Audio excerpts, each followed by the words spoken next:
All right. Welcome to Biblio Fools. I am Evan Cannell, joined as always by Mykailyn Rowe and Kyle Dunshee. Hey, say hi, fellas. Hello. Hi. I'm Mykailyn Rowe, by the way, so that you know which voice is which. And we are not the same. And we are not the same person. No. Despite popular belief. Our opinions. Yeah. Yes. They feel aligned on a soul universal level. Well, that's great and beautiful. And your voices today seem almost beautiful, angelic, almost dangerous, like they're luring me into rocks where I will inevitably meet my shipwrecked death. We're reading a book today, one of the oldest stories of all time, a book about a king trying to reunite with his queen, who's being held captive by monstrous suitors. There's a Cyclops, thieves, wizards, witches, and weapons that only the hero can wield. I know you guys think I'm talking about the movie Krull, because I'm always talking about the movie Krull, but I'm not. Nobody thought you were talking about Krull. Nobody even you. knows what that is. You're the only person who's constantly promoting Krull. Nobody knows about the 1990s film starring Liam Neeson's Krull. I just remember freaking junior year. You guys seen Krull? No, Evan, we haven't seen Krull. You guys got to see Krull. He almost got me to watch it. I think, is it like a magic boomerang? Yeah, essentially. The glaive. It's a 5-sided knife that he throws, and he can control it with his hands. It's a ninja star. Yeah, but it's in lava. He has to reach down and grab it. It is, yeah. It's like a, What book Evan, we're not talking about Krull. We're not talking about It's the Odyssey. It's the Odyssey, okay? I just wanted to point out there's a lot of similarities between my favorite movie, Krull, and the Odyssey. We won't talk about Krull anymore. We'll move on to the oldest story in the Western world, the Odyssey. Bible? Yeah. Sorry. I was just... It is. It's older than the Bible. It predates crazy. Written language. We're talking about the Odyssey, which has been a book up until this point and is now about to be like a huge phenomenon because Christopher Nolan's making a movie. But we got here first, okay, Chris? We got here so last. I'm not gonna. I don't know if you guys are on Twitter, also known as X. Who gives a shit? But people are so mad about the historical inaccuracies, and I'm like, I didn't know that fake stories could have those. I didn't know that was important for something fake. I didn't. Yeah, I'm like, there was a Harriet Tubman movie recently. Nobody said a word. Made $100 million. Nobody was like, this isn't completely historically accurate. Yeah, she was played by freaking Sarah Silverman. Oh, yep. No. Sure. Yeah, whatever you say. I like your version. I think you're confusing events. Yeah. Oh, okay. But nobody cared about that one. But for some reason, the Odyssey has a bunch of Odyssey truthers. This is the first and last time we're going to talk about these losers. Seriously. It's a fictional story from thousands of years ago. Like what? What are they mad about? I haven't seen this. They're mad because Lupita Nyong'o, one of the most beautiful people on the planet, is playing Helen of Troy. Yep. And they're mad. They're mad that the other reason. They're mad that the costumes are not period accurate, which I didn't even... So that dumb. one, I went down a rabbit hole. I identify as a nerd, and I was just like, who, yeah, your day, you shouldn't have a day. Your day you should be in prison. If you're ever going out into the world being like, let me tell somebody about 11th century BC armor architecture. I'm like, who cares? Yeah, it's not useful. They're like, it's not accurate. I'm like, well, have you seen pictures of the accurate stuff? It's stupid. It doesn't look cool. So, of course, it's not in the movie. Also, it's not history. Yeah, there's a Cyclops. There's a Cyclops, okay? The suits aren't right. The ladies aren't supposed to be black. Elliot Page can't be Achilles. There's gods. There's gods the entire time. Are you an atheist? Then shut the hell up, because this book is 90% gods. It's all gods. Are you polytheistic and this is an affront to you? That's the only way you can be mad. Seriously. That is the only way. But that's the last time we're going to talk about the people who are mad about this movie, who it's going to come out, it's going to come make billions of dollars, and everyone's going to shut the hell up about it. Actually, well, speaking of Achilles, he's dead by the time we get here, because this is technically a sequel to the Iliad. A man's been gone 20 years, 10 of those fighting at Troy. For more on that, read the Iliad. The other 10 of those years, he's been lost at sea, running from monsters and gods and a witch and a nymph who both want to keep him forever. Back home on his rocky little island, his wife is being annoyed to death by 108 men who want her hand in marriage so they can have the throne and become king of Ithaca. That is the rocky little island. At home is also the man's son, a sad boy longing for his father to return. This is the story of one guy clawing his way home through the worst odds in the Mediterranean and what's left of his life when he finally gets there.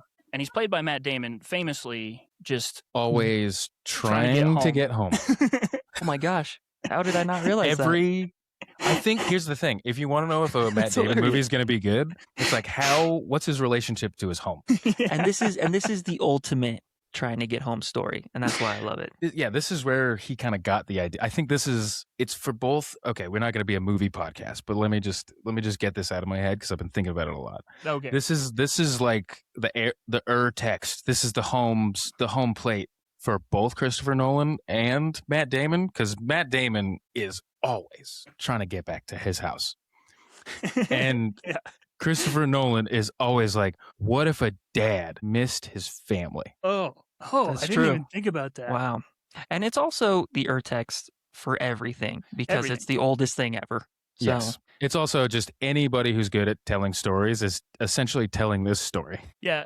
As much as, I couldn't resist a chance to talk about Krull, it's not the only one. Every story is this story. Like, how many weapons are there? Oh, brother, where art thou?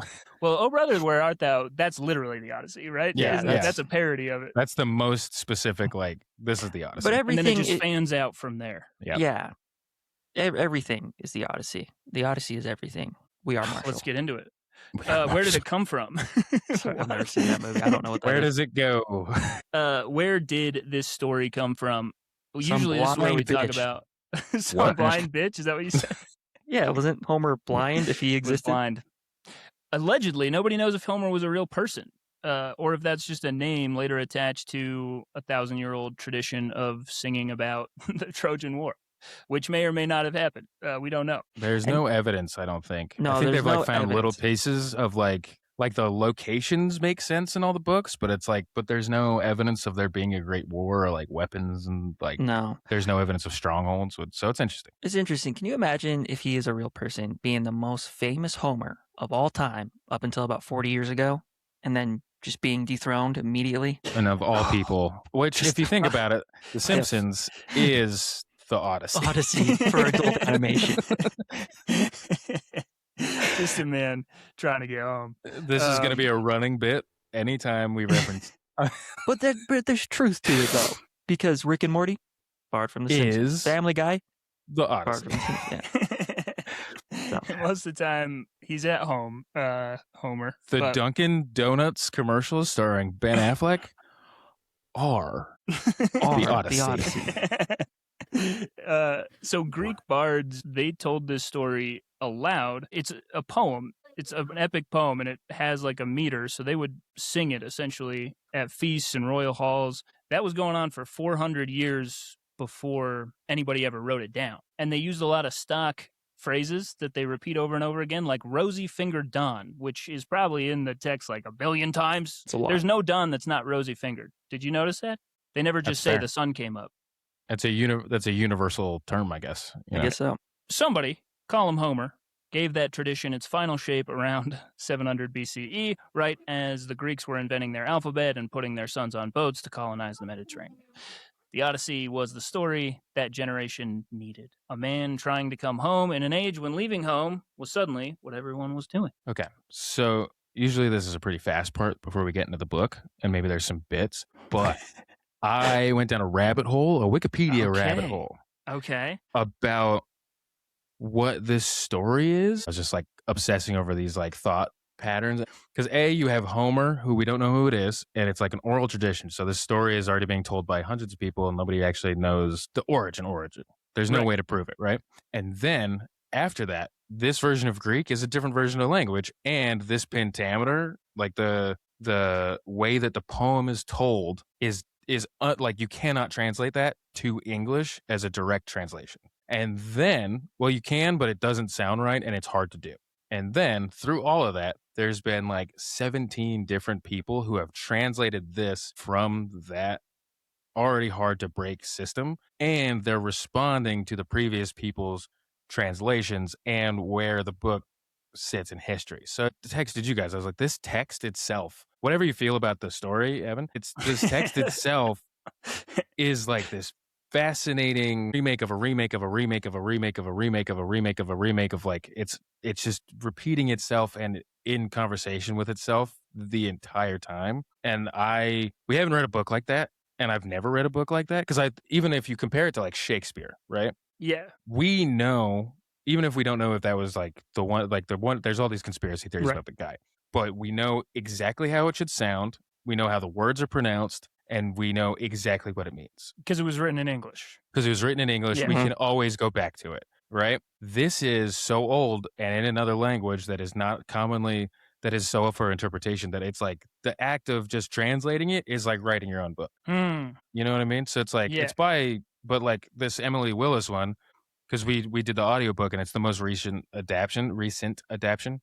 And I was like, oh, this is not what I remember. I just like caught me off guard. And I was like, oh, it's like the most recent one. And there's like so much mention of slaves and stuff. That's its own category of like controversy. But like, that's a choice that she made. Like every single version of this that you've experienced is wholly unique and is an artistic representation and a retelling of this thing. It's not, we don't have the access to like whatever it was. Yeah, there's no pure. There's no pure. Yeah. You're right. And it's interesting. We'll get into it at one of the bullet points at the end. But like for a while, people were referred to as maids or servants because through the years, people wanted to make it sound better. So instead of saying slaves, they said maids or servants. But like, let's be real. It was just slaves. Everyone had slaves at the time. So now that we're throwing slaves back in, people are like, do we really want to do that? It's like, yeah, well, it's more accurate. But because this has been going around forever, it's been through 1,000 different revisions and whatnot. And so it is interesting that in some ways we're coming back to the true text, or we're trying to, and in some ways we may be departing, but we don't know because there's no source, like there's no solid source text. But it's okay. Sorry, I'm nerding out. But it was like a moment. It was a moment of just like epiphany where I was just like, this is like the most pure artistic thing that I've encountered, because it's all the eye of the beholder, which is like, it's hard. That doesn't necessarily make sense because like everything is, but like any movie, TV show, or like you can track where it came from, and like you can kind of, if you really want to, you can suss it out, right? Like if you didn't want to experience it and you wanted to like go down the rabbit hole like I do and just be like, okay, so this is why this is what this stands for, and this is Steven Spielberg is always making movies about divorce. Like you can do that with most stuff. This one, it's like the relationship of the author to the text, the relationship of the text to the time, the context of when it's adapted is all also baked into the original myth. And like, I've never read anything like that before. It was fascinating. This book gave you the weirdest boner you've ever had. Amazing. You and Homer really had a good time with my homie. Yeah. Wow, incredible. You just have had a rediscovery. I love it. Of your love for books, which is crazy because we do a book podcast. Sometimes you need a book to give I'm you just that. saying, When you do a book podcast. If anybody seemed like they needed a rediscovery. This is more of like a Hope Springs. You guys remember Hope Springs or Tommy Lee Jones and Meryl Streep? No. They're married. They've been married for like 50. I'm telling you what it's about.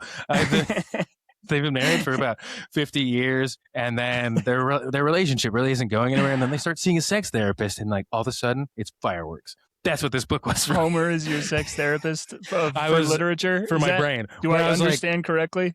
That's what I'm saying. I was like, okay.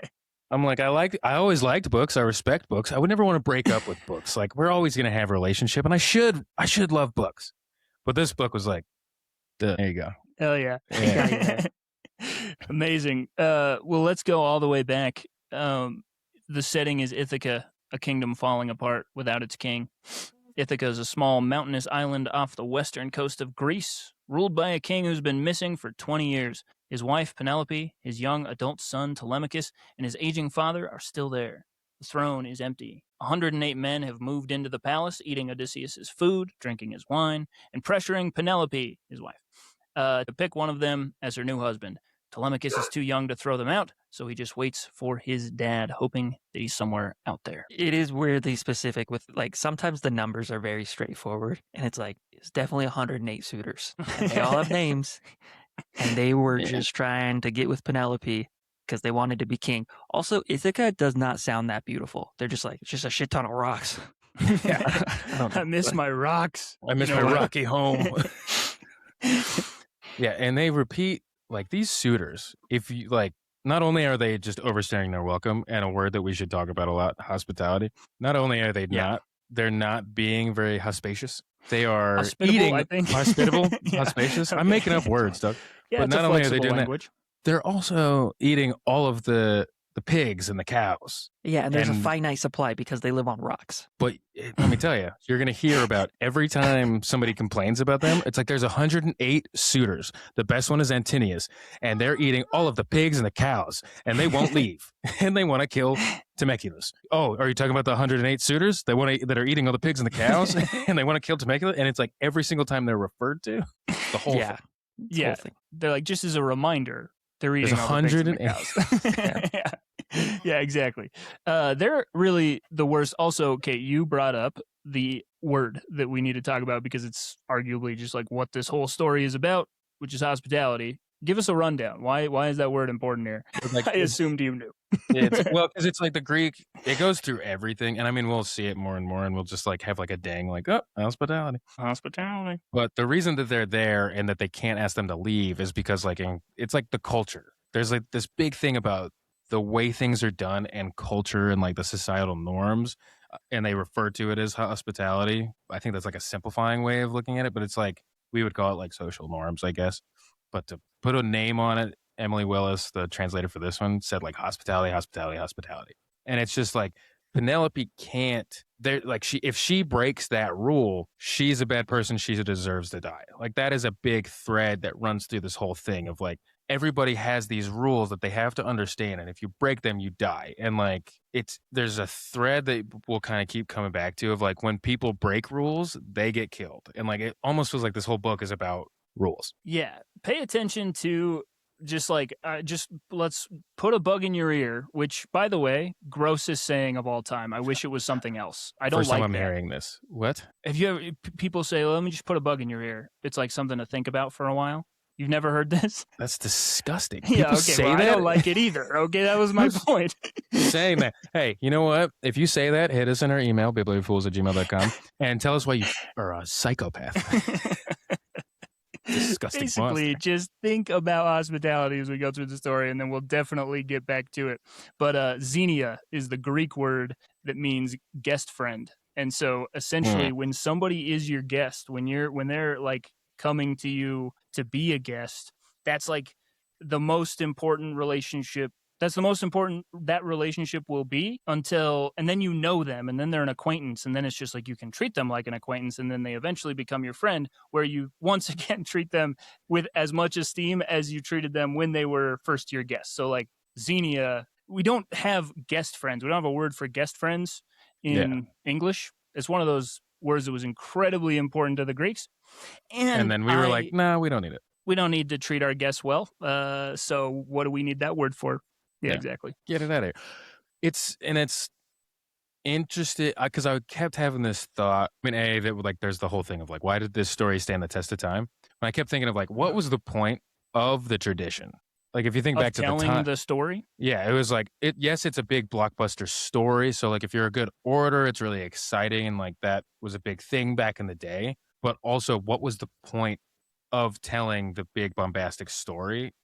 Xenia is one of those things where I was like, is this what it is? Is it just about, is it like, because it's like Marvel movies are for kids. Like these big stories usually are to entertain like the kids, you know, or like the massive public, and it like teach them a lesson. So I was like, is that, I don't know. Let me just answer your question with a question. If you were a bard and you just wandered from town to town and you needed a couch to sleep on and somebody's food to eat, what would you tell a story about?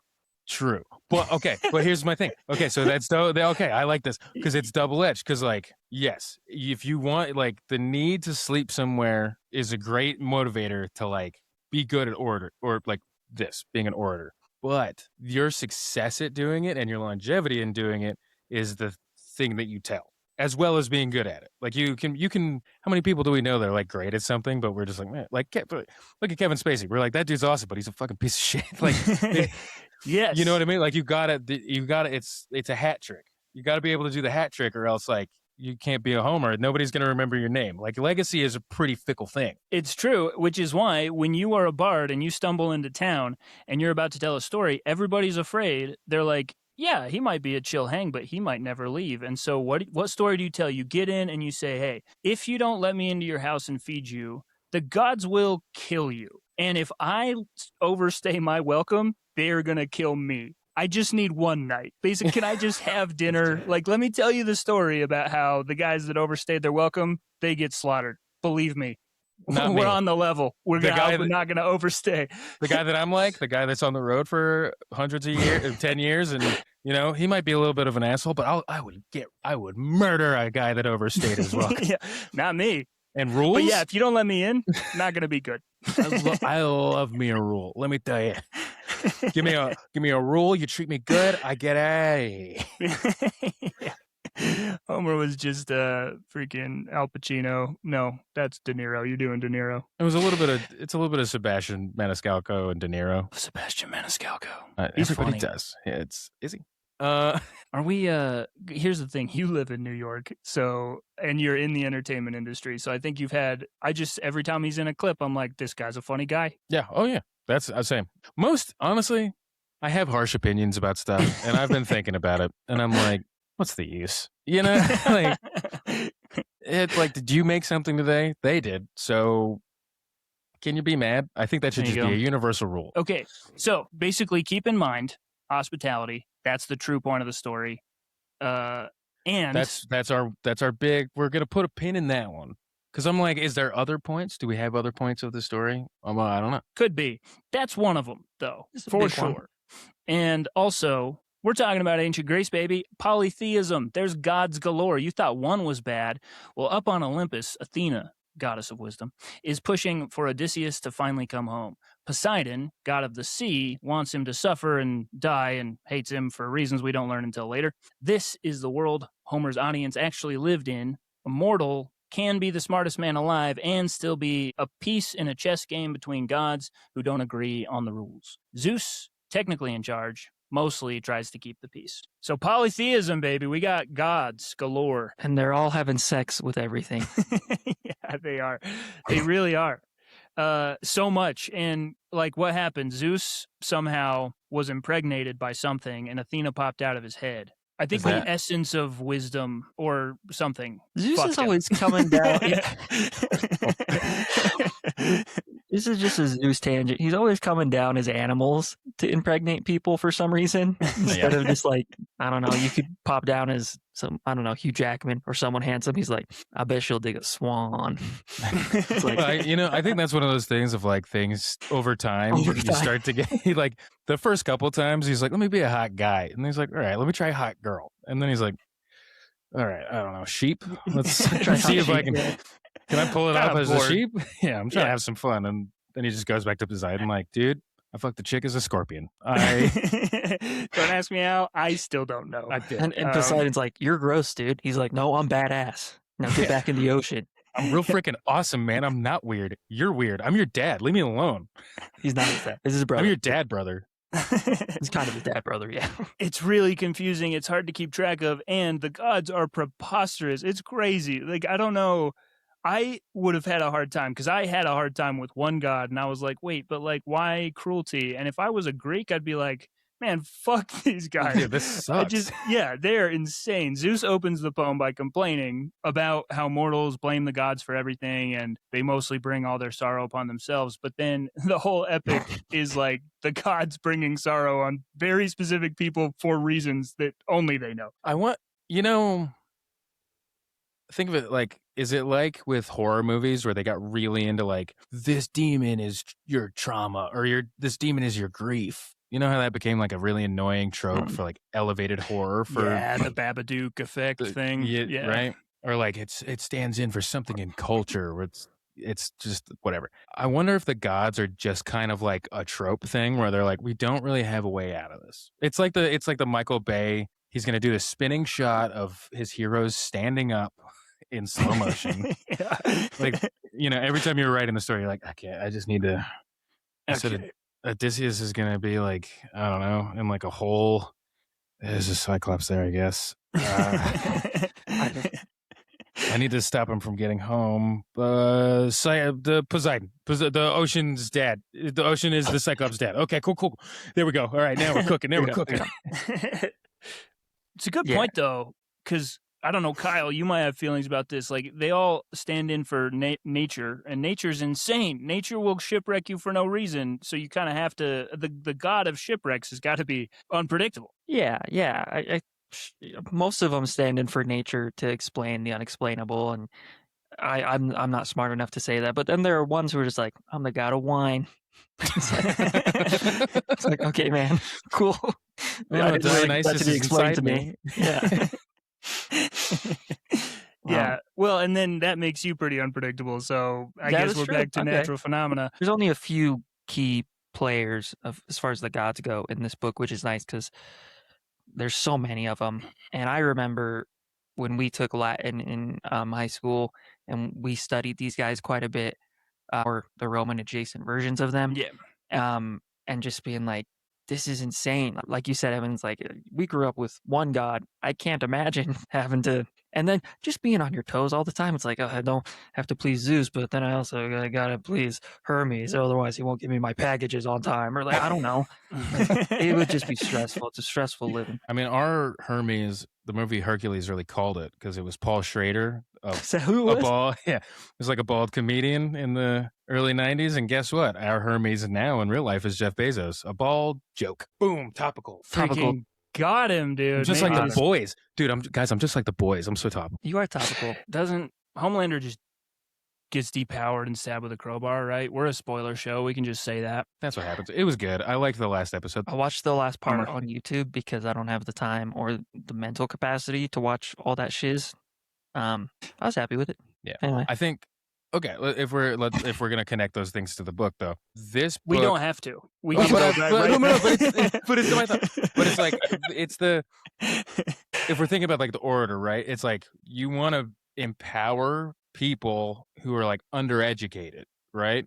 And so they don't know how things work. Science isn't there.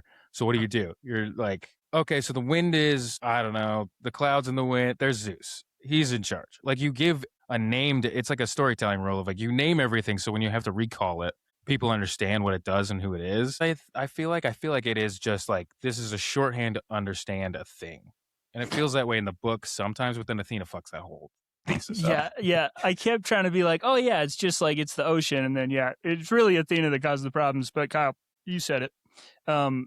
Like there's a small cast from the whole pantheon that we're dealing with here. So Zeus and Athena. Zeus kind of just chills, and Athena tells him like, hey, can we let Odysseus go home? And he's like, fine. Athena's very involved. Athena loves Odysseus, and they're kind of kindred spirits because she lies and she like tricks people all the time, and so does he. He's just known for being like the best liar. But they're also wise. You're forgetting the wise part, Evan. Why you gotta harp on the negative? Yeah, okay, there you go. They're tricky, I guess. It's both, though. It is both. She's like, he's wise, and he's gonna lie to me, and I kind of into that. And then we got Poseidon, who is the one that's pissed and is gonna make it really hard for him to get home. Which is so funny because maybe it's Percy Jackson. Grew up reading those books. I always thought like Poseidon is the cool one. He's the cool one, but he's a dick in this one through and through. And there's a reason for it. But it's just kind of funny that he's like the Hades, because we grew up with Hercules and like Hades was the bad guy. Poseidon's the dick in this one. Yeah, absolutely. Well, finally we meet Odysseus. He's alive and miserable on the island of a nymph called Calypso. She's beautiful. She's offered him immortality, and she's been keeping him there for 7 years. He spends days sitting on shore, crying and looking out to sea. After Athena badgers Zeus into stepping in, Hermes flies down and tells Calypso to let him go. She does, sourly, and Odysseus builds himself a raft. So Calypso, he's with her for like 7 years. Pretty sure they're banging the whole time, too. Yeah, totally. He's a sex slave. Is that what he is? Yeah, sex slave. I think he is, because she kind of has like a spell on him. It doesn't really answer that definitively. They're banging, but he doesn't seem to be cool with it. No, he's not cool. They're banging, and then he goes and sits facing west and cries. Yeah, thinking about his family. So it's actually pretty brutal. Ooh. Can we bring it up? Like, Evan, you said you didn't like this book. Yeah, let's talk about that. So I don't think Odysseus is like a great guy. And I think that the story of the Odyssey, I think tells the wrong lesson. And I think that lesson is not inconsequential. I think it's like when you look at the West, the good and the bad, I think it makes sense that this is the Urtext, you know? I just think that like I'm trying to like tease it without going down a whole huge rabbit hole. Let me just talk for a second. Odysseus is not a good person, and I think that like a lot of the crimes of Odysseus are the crimes of the West. I think that ultimately this really would make more sense at the end, but I'll just like kind of give it away a little bit. Like I think that basically the story leaves you with Odysseus got home and won because he's Odysseus and because the gods love him and just like fuck everybody else. And I think that like if you think that about yourself and like let me just as for instance, if you think the gods have entitled you to a certain place as your divinely appointed home and you get to go to that place no matter who else is there and kill them and just like get them out of there, and that like that's okay for you to do because it's you, but if it was somebody else doing that and they thought their god gave them that land, that like they're wrong. I just think that's the lesson that you take away. Like Odysseus only wins because Athena is like hooking him up the whole time. And then he gets home and he slaughters everybody. But that's basically where I'm coming from is like, it's so cool. It's a cool story. But then, like, I just think it leaves you with the wrong lessons. I think Odysseus doesn't win because he's good or because he's smart.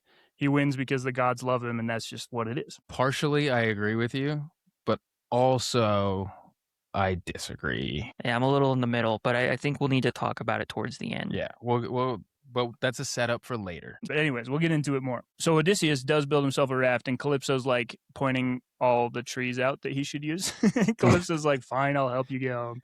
Because Zeus is like, you got to let him go. Send Hermes. It is really kind of like, yeah, it's like a pet. She's like, fine, I'll let him go. A pet that she's been, never mind. She has a sex slave. Sex slave is the word you're looking for. Yeah, don't like that. Don't like that. Pretty sympathetic position when we meet him. So that's a real hot take, Evan, that you don't like the guy who's been victimized up until this point. Let's see if he does anything that makes us think otherwise. Yeah, it's weird timing.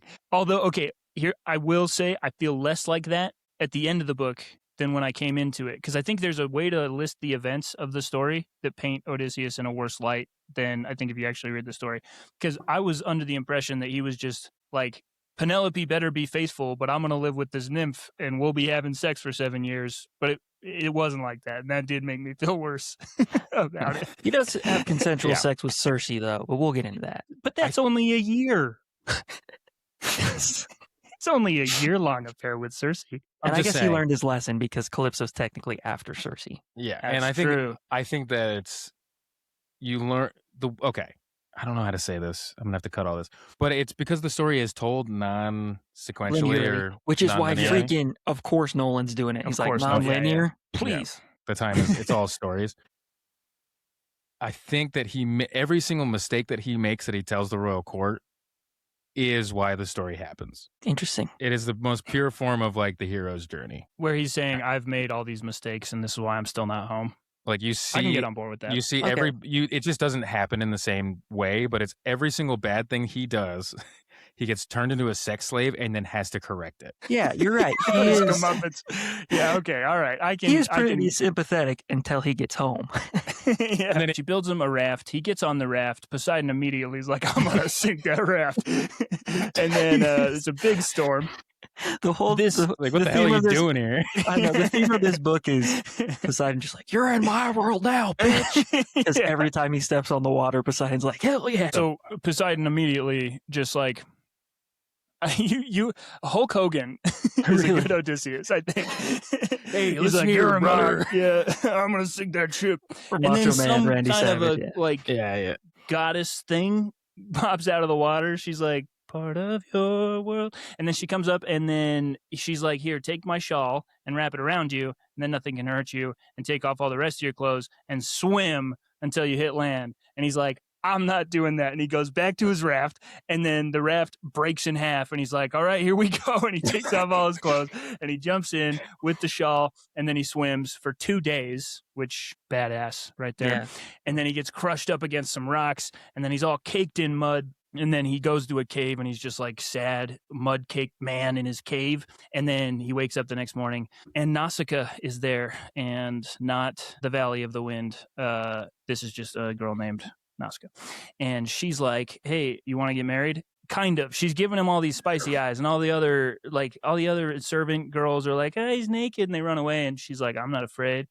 And it is weird. Athena's like, let me just make that hog huge real quick. Yeah. She makes him look real good. Is Odysseus just like the hottest guy on the planet? Because every time he crashes on an island after almost dying, people are like, okay, cool. Yeah. Well, look at this guy. Holy, look at the hog on this guy. So fortunately for him, Athena blessed him with something. Big old hog. Nausicaa gives him some clothes, gives him a ride almost back to her mom and dad, who are the queen and king. And then she's like, here, get out, because if you come in with me, they're going to think you and I, So you come in, just stumble in. And then he does. And then the king and queen are like, did Nausicaa give you a ride? Why didn't you just come all the way in here? We'll throw you a feast. And they throw him a feast. And they have like games and entertainers. And they kill all their best like cattle and whatever and have like a huge feast. And the king is like, you want to marry my daughter? The one that gave you a ride here? And he's like, no. And he's like, great. What was your name? Before he even knows who this guy is, he's like, you should marry my daughter. You really should. She's hot. Irresponsible parents. Cool as hell. The kind of parents you want to hang out with when you're like in high school and, you know, they'll let you drink for sure at their house. Absolutely.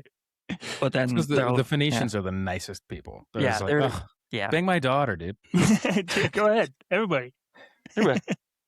Every stranger that comes here, I tell them to bang my daughter. It's like the first thing we do. It's like, you haven't had a bath in how long? Cool. Go lay down with my daughter. Gross.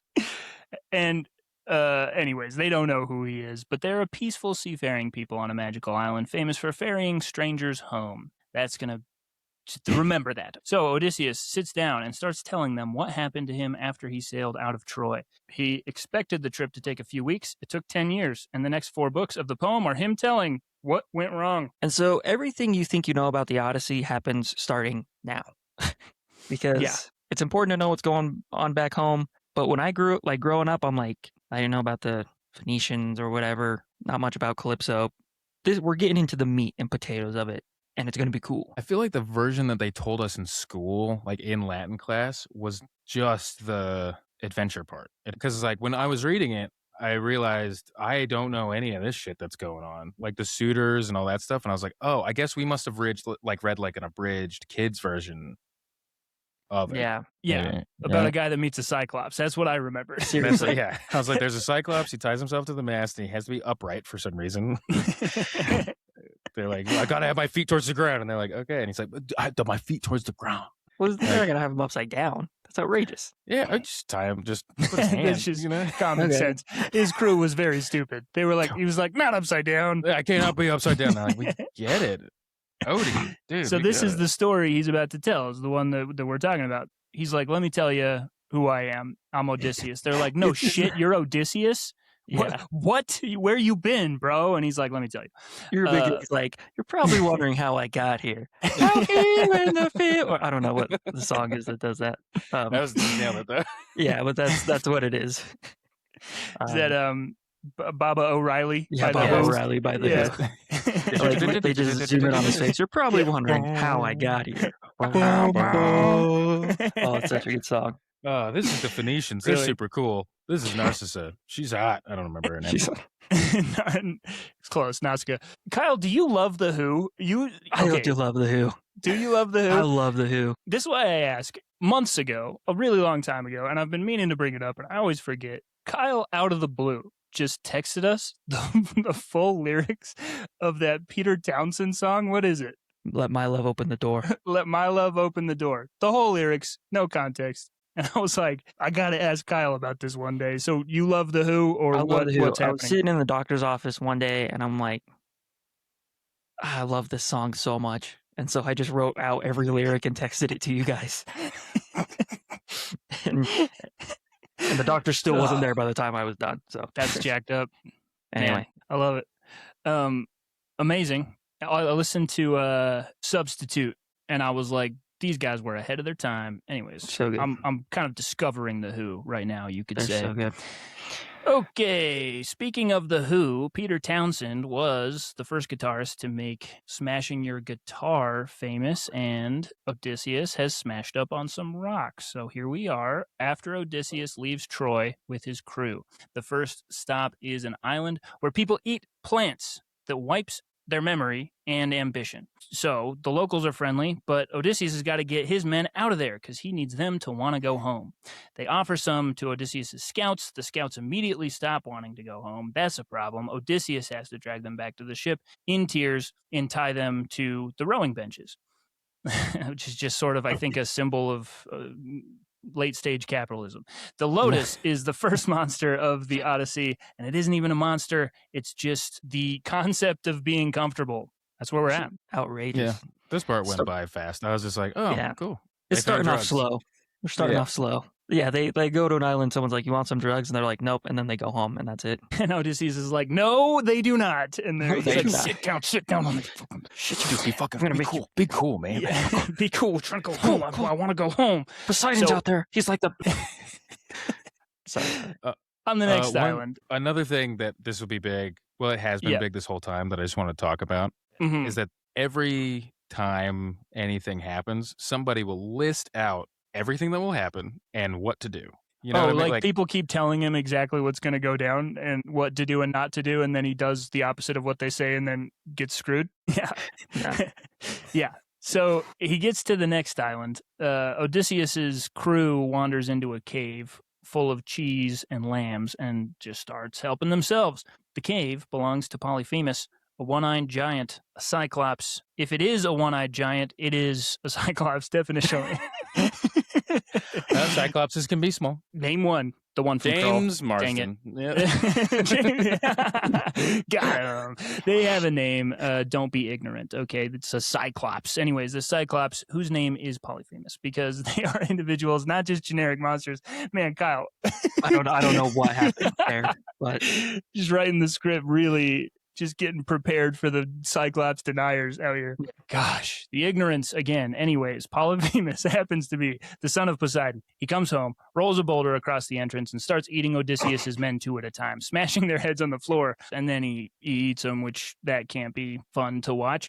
And this is the centerpiece of the whole adventure section, and it's the moment Odysseus's worst trait, his pride, sets in motion everything that goes wrong for the next 9 years. He's not happy with Polyphemus. as you can imagine, because he broke the rule of hospitality and he kind of barged in and started eating his stuff. But Polyphemus started eating his guys alive. Well, after he bashed their heads in.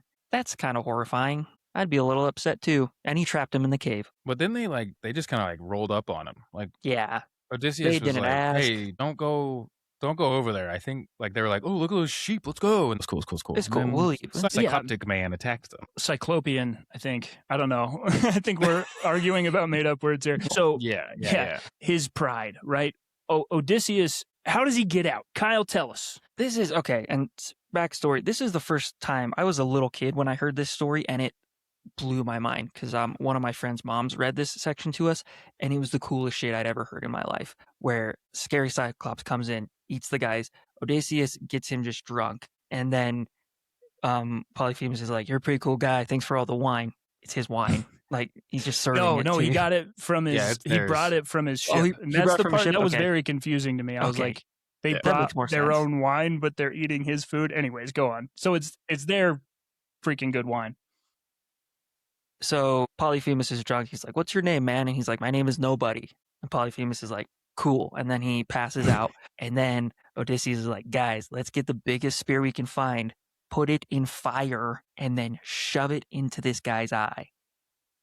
And they do, and it doesn't kill him. And he wakes up and he starts freaking out because there's a big old spear in his eye. And everyone's like, "Hey, man," the other Cyclops, I'm assuming, they're like, "What's with the Yeah. ruckus? He's yelling. What's hurting you?" He's like, "Nobody's killing me. Nobody is killing me." And they're like, "Okay, then shut the hell up. Calm down, man." Polyphemus. So it's very clever of him to say his name is Nobody, and it's so cool. Anyway, he's blinded, and then they're still trapped in there because they got the big ass boulder, and so they hide under the sheep. So Polyphemus lets the sheep out. He touches the top of the sheep, not the bottom of the sheep because he's not a weirdo. And those guys are under the sheep, and so they get away. Yeah, Which- they just hold on to the bottom, which Yeah. Smart. some endurance right there. Yeah, also, how big are forearms. these sheep is what I always wondered. Probably pretty big. Well, they're cycloptic giant sheeps. Okay. So They're like horse size. yeah, sure. Do the Or it's sheep just have like- one eye? That'd be crazy. I never thought That'd of Are it. they Right. also cyclopses? Or it's just like one guy holding on to like 4 different sheep at the same time. Just like grabbing a little bit of everything. It's like How's he grabbing with his feet though? He's got Hooks, opposable I don't- toes. opposable toes. They got spurs. They're cowboys. I don't know. The sheep are nasty, dude. Sheep are nasty. You ever been around sheep? They're nasty.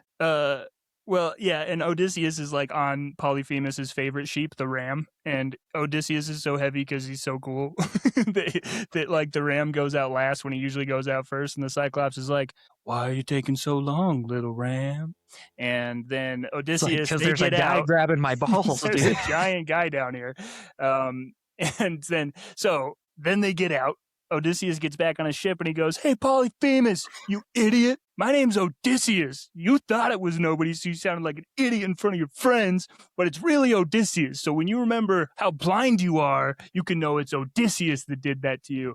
And then Poseidon is Polyphemus's father. Okay, so now we understand why he's mad about this. He's like, "Hey, that was not cool what you said to my son back there." Also, you blinded my boy. That's not cool. It's just, this is, Also, I made him by having sex with an eye. wait, is that how it happened? I don't know. I'm just like, how do you get a Cyclops? Probably. You get a one-eyed person. I don't know.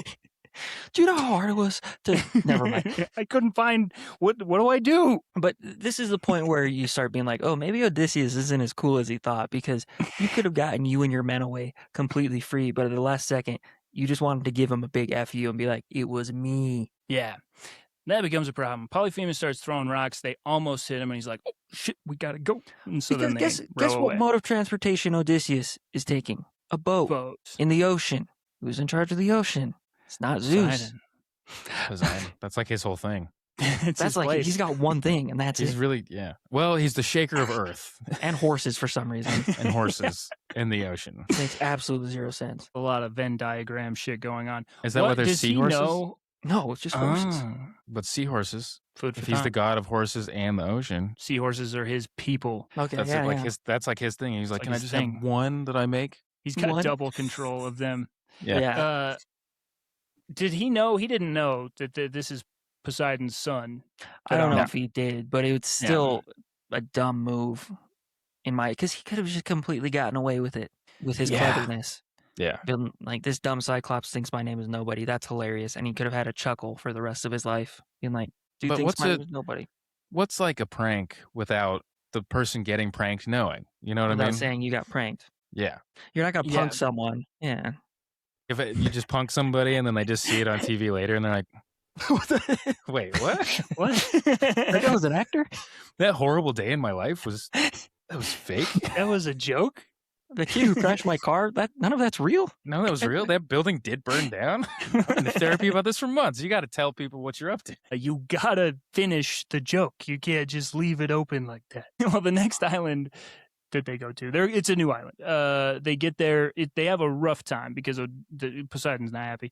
But they get to Aeolus, a king who's pals with the wind. He likes Odysseus, hosts him for a month, sends him off with a big leather bag full of wind.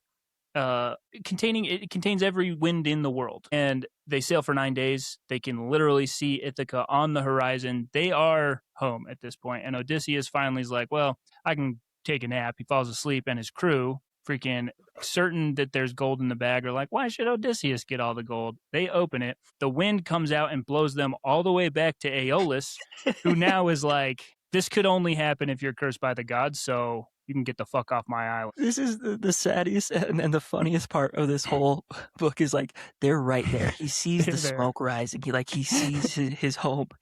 And then they open this bag of winds and just whoosh right back. And Can the you guy's like, imagine waking up? yeah. And you're just watching your home go away after all this.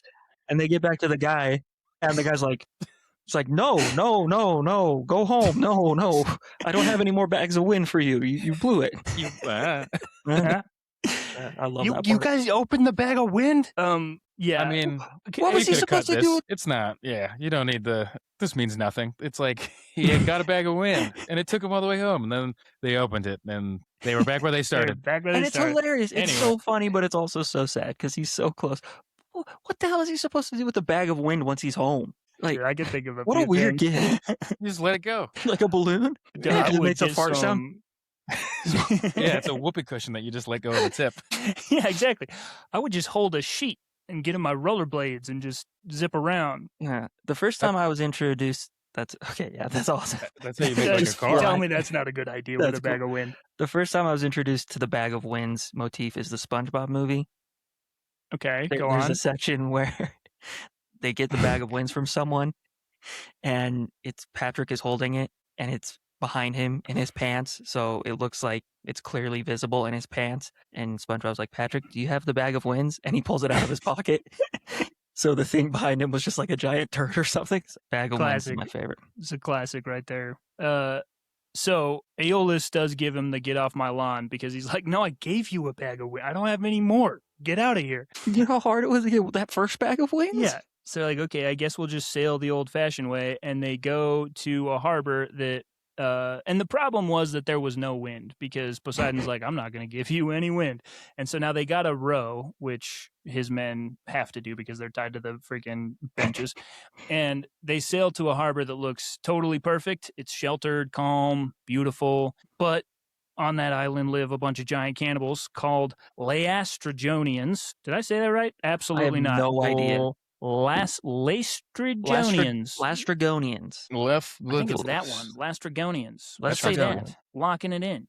They kill one scout, and then they stand on the cliffs above the harbor and pelt the trapped ships with boulders until they sink. So they kill most of his men here. They sink all of the ships except for one, which is Odysseus's, because he parked a little further away because he thought something like this might happen because he's an asshole. And then he sails away from here. So it's just Odysseus, one ship left, and they leave. I'm excited to see this in the movie because this is going to be so brutal.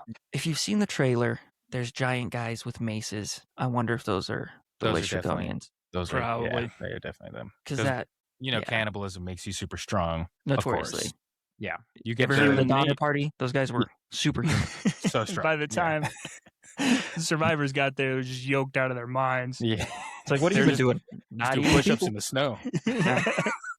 I can go all day. I can go all day, dog. It's like, get inside. You smell terrible. Want to know how Where's The Rock somebody got so else? big? The Rock Yeah. used to have a brother. That's right. Kevin Hart used to be twice his size. Yep. And they just shipped He's him eating away. pieces of Kevin He's just Hart. been eating him one little tiny piece at a time. Oh, man. The random drive-by. I just watched the roast, and so I think it's on my. I'm like, now is the time when I shit on Kevin Hart. This That was is a pretty a good roast.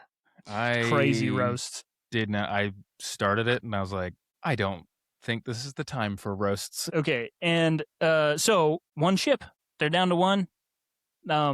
Okay, and then let's talk about this because I don't want to slander Odysseus if it's not necessary. What happened? Did he say, "Hey, you guys go on ahead. I'm gonna park right here," or was it like, "I'm paranoid. They're like, come on, the harbor's great." He's like, I don't know. Which one was it? I I can't think remember. he gets there last and he's just like, they all just pulled right into this harbor and we don't know who they are, so I'm just going to stay. It might have been savvy, Wisdom. not Yeah. mean. Okay. But again, it's the thing we've been talking about. Every single one of these stories, what's the rule that they're breaking? Hospitality. So far, Hospitality. where are we? Odysseus and his men took advantage of Polyphemus' hospitality. Didn't go well. The giants, not hospitable. You got to stay away from them.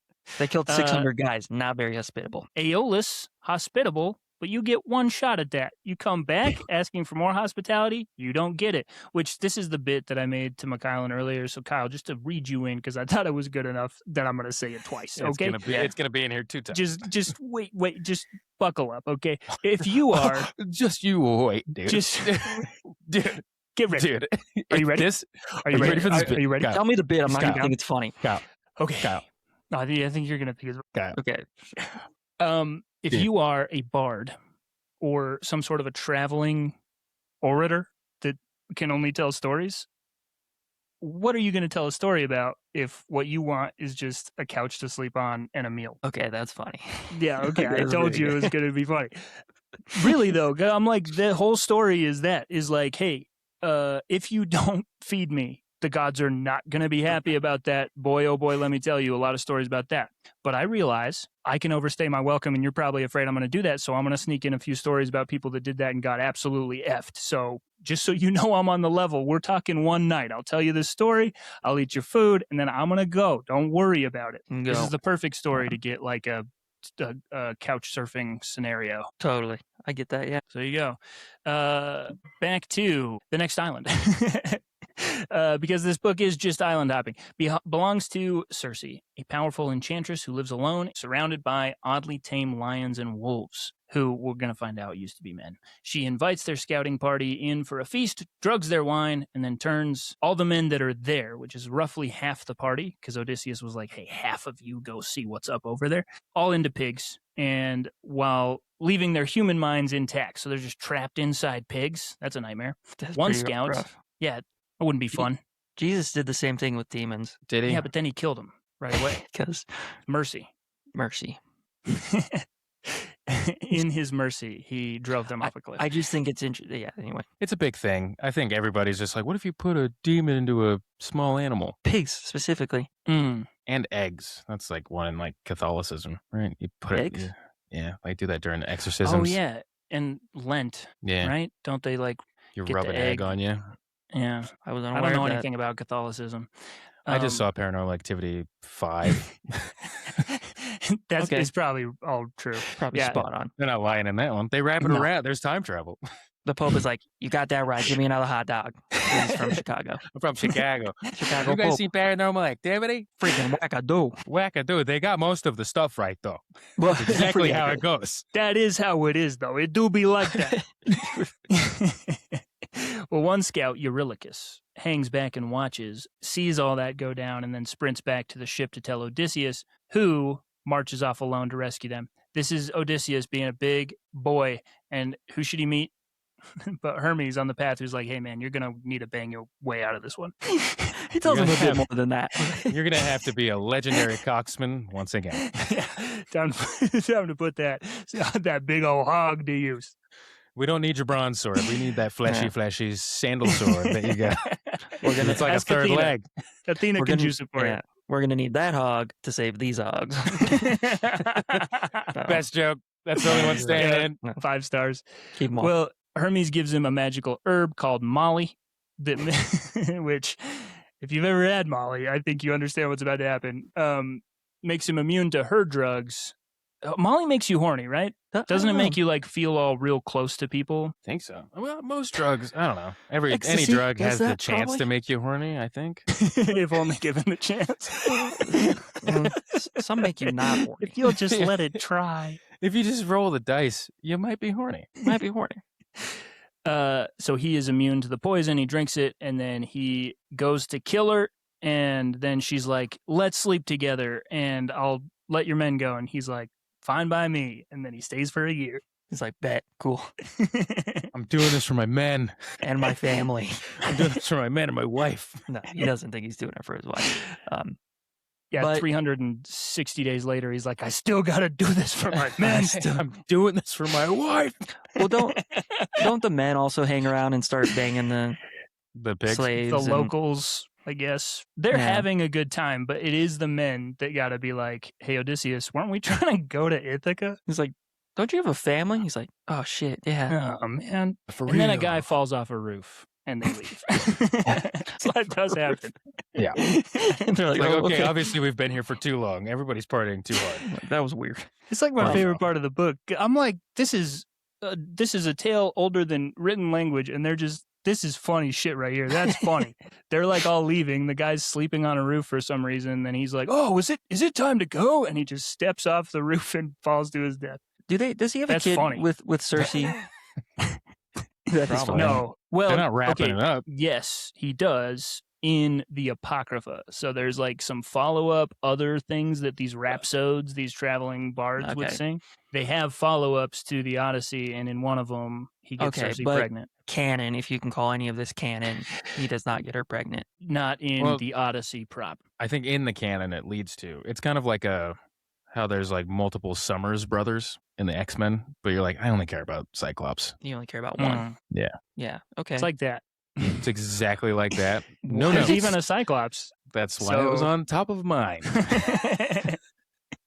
Well, Circe tells Odysseus he can't get home until he travels to the underworld and asks the prophet Tiresias for directions, which is hilarious because they got home before, so they know where they are. Okay, anyway, sorry. I couldn't with that one. What if So he's like, what yeah. are you talking about? I know how to get home. Yeah. She's like, no, you got to go to hell and ask Satan. So he does. He sails to the edge of the world, digs a trench, pours blood in it. The dead come crowding up to drink it. Tiresias does arise after his mom, and he's like, don't talk to me, Mom. I'm trying to talk to a Tiresias. And Tiresias gives him the prophecy, but the rest of the visit is what's hardest. Then he's like, okay, Mom, come drink some of this blood so you can talk to me. His mom does. He didn't know that she was dead. So when he sees her, he's like, oh, dang it, she died. And then he talks to her, and she's like, your dad is so sad since you left. And then he talks to Achilles, the greatest warrior of his generation, who tells him he'd rather be a slave to the poorest farmer alive than the king of the dead. He's not happy where he is. Yeah, it goes through. Okay. Oh. This part was the end of me being able to just plow through this book.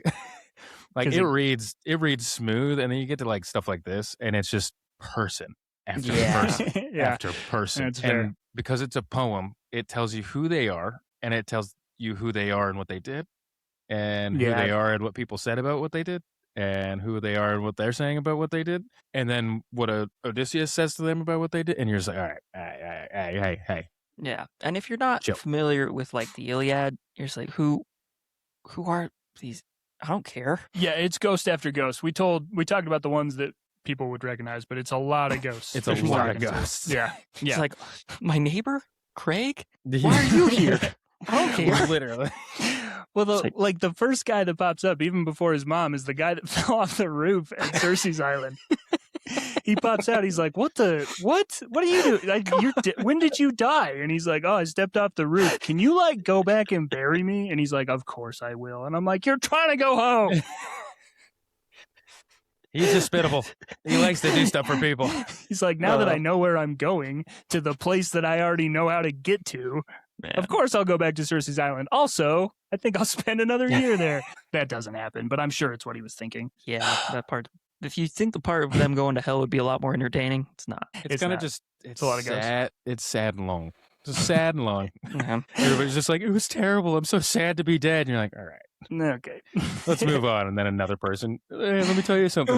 Remember how great I was? Yeah. It's awful. It fucking sucks. I hate it here. It's like, don't worry. He's Like, I can't make that promise. Well, on their way out of the underworld to go back home, they have to pass through some things that Circe warned them about. Circe does the thing Mac was talking about earlier, where she's like, here's exactly what's going to happen and what not to do. And he just does all of that. So the Sirens are creatures that they're going to pass first on their own island, who sing to passing sailors and lure them to their deaths on the rocks. Circe, of course, warned him about this and said, Circe even was like, hey, I know you're going to want to hear that song, so just get your men to plug their ears and tie you to the mast. And so they do. He orders them not to release him no matter what he does. The sirens sing. He begs to be untied, and they just keep going. And the ships sail on through. Yeah, it's kind of, for as like referential as that part is, I feel like in my life, like I've seen that in so many movies and all the time. Like it's pretty well known. It's a huge thing, maybe even more than the Cyclopses. And I'm like, it's like maybe a page. I don't know. It goes by so fast. Also, Homer didn't say the sirens were sexy. That is like a later invention because what they sing is the story of the Battle of Troy. And that's interesting. It's like, it reads like he just wants to know what happened to all his friends, and that's why he's trying to hear the song. It's just enticing. You're just hearing, and do you see them? No, he doesn't describe the sirens at all.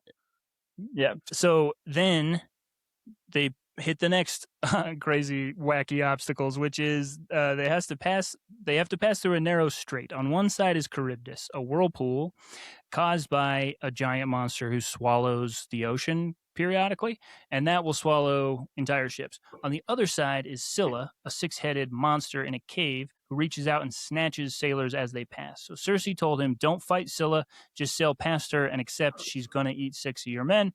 Better to lose 6 than the whole ship, which you definitely will if you go on the Charybdis side. So he does, and he doesn't tell the crew because he just knows they'll panic, and that's what happens. He's just like, hopefully they don't get the best 6. She gets the best 6. Great taste. She's like, I'm going to get those ones. They look tasty. They look juicy. They look like they've eaten a couple people. And it's unfortunate because they're like, they were the smart ones. You can be smart and tasty looking. Son of a bitch. Also, why can't they just like go below the deck for this part? Because it's the rules that somebody said. Technically, aren't they? Didn't they have the boats, like the rowing benches were beneath the deck, right? Yeah, the rowing benches. So just go with the rowers. You could. And I think they even reference don't have wind anyway. But I think it's just like a rule of like that thing will get six people. Oh, just like pop through the row things and yeah, like it just wants 6, so maybe it doesn't matter. Like bust through the planks. That'd be pretty cool. And only he knows. So I think it's one of those things of like if we go downstairs, everybody will freak out. We won't row and we'll get sucked into the whirlpool. Charybdis. And so we have to be out there rowing, and we have to do it. Like I can't have them freaked out and like hiding. So yeah. Maybe they tried, and he was like, I think we're going to need 7 of us on deck. So 7. Not everybody go all down there. Like, it's a very specific number. Or else 6 heads are going to come grab just me.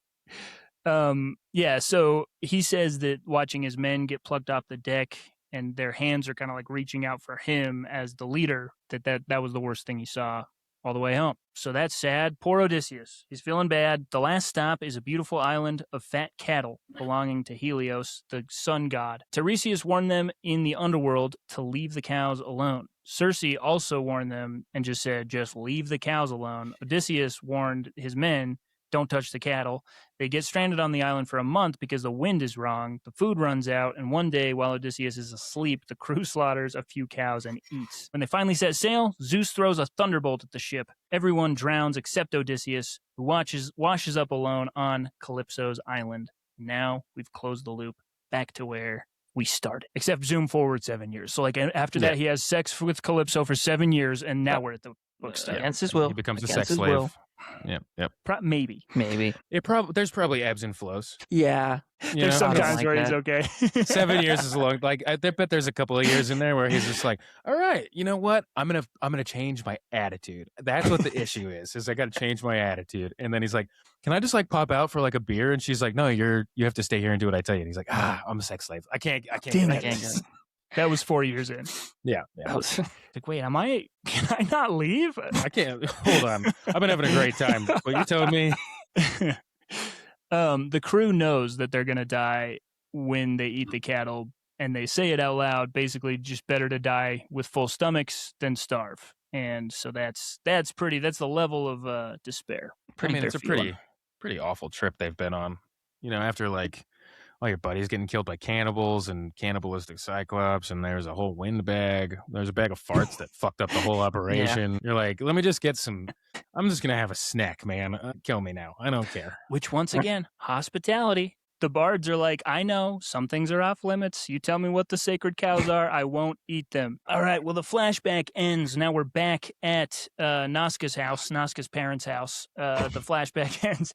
The Phaeacians have been sitting in stunned silence while Odysseus tells them all of this. They load him into one of their magical ships, sail him home while he sleeps, and lay him on the shore of Ithaca with a pile of gifts. Poseidon, still furious, punishes the Phaeacians on the way home by turning their ship to stone in their own harbor, and it just sinks to the bottom. After 20 years, Odysseus is finally home.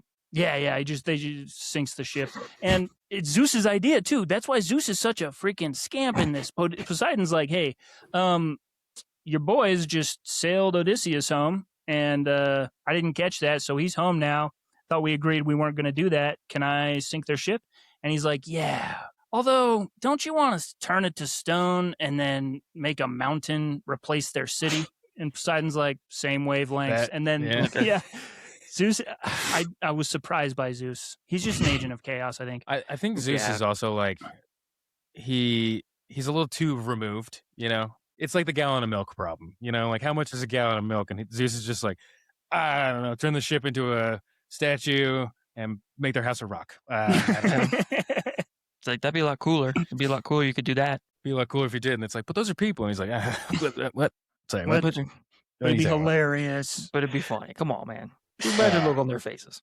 He stabbed your boy, but we told him he couldn't do that. Okay, but he stabbed your boy. I don't know. Kill those strangers. Kill him. They do avoid the mountain thing. They watch the ship turn to stone and they're like, oh, Poseidon's probably mad about that. Here, let's just agree. We'll make a bunch of offerings. We'll agree to never take strangers anywhere again. And so then they're like, fine, we won't make a mountain out of your city.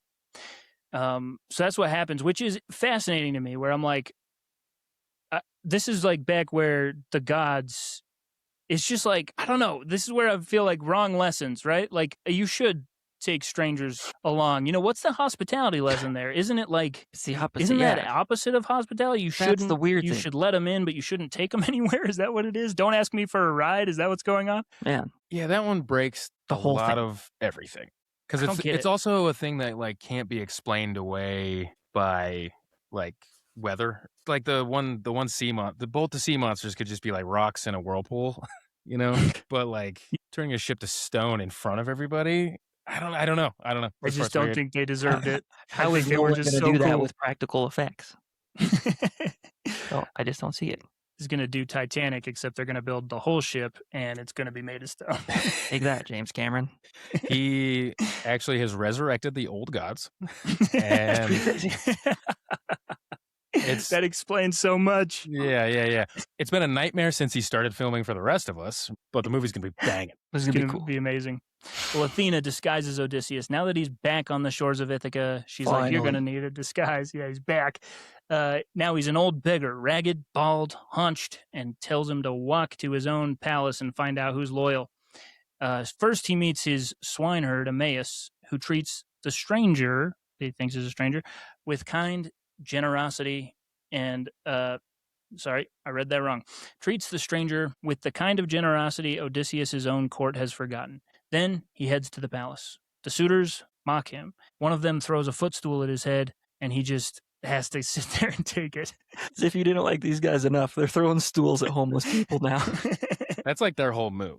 Is they're Yeah. like, we have to be nice to homeless people, but I can hit that motherfucker with a footstool. I'm gonna do it And I'm going to do that.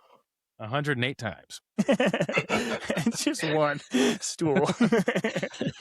But they do the footstool thing more than once, which is surprising. You think that would There's just a be lot- one? yeah. I think it's like 3 or 4, and you're just like, all right, guys, Come on, guys. another move. You know, just hit it. Find How many something damn else to do. footstools do you guys have? Yeah. You all have your own individual brought your own? footstools? This one's my sitting one. This one's my throwing one in case a homeless guy comes in. And this one is for my feet. 'Cause my feet can't be on the ground as well. Which shouldn't they all be for feet? Because they're called footstools. Shut No, up! no. dude. Shut up, man. This is why you're number 108. We're all the other numbers above you. You're Dude, if 108, you say bro. one more stoner thing, I'm gonna freaking punch you in the face. Go Exactly. kill It some goes like pigs and that. some cows. These are direct quotes from the text. Yep. Emmaus is way cool. The pig keeper. He's He's the man, the man. Dope as Johnny hell. Legs. Johnny Legs. John Don't know that. Leguizamo. Yeah, Bang. John. Yeah. Oh, That's nice. the That's gonna be original awesome. Luigi, yeah. Yep. He's way cool. He treats him so well, and he's like, I just can't wait till Odysseus gets home. And then you find out he is a slave who was royalty. So the Greeks conquered his place, I guess, and then put him in slavery. But he's just so loyal. I feel like he's a perfect example of just wherever I am, I'm going to be a good one of that. Yeah, I think it's also to feed the narrative of how good Odysseus was.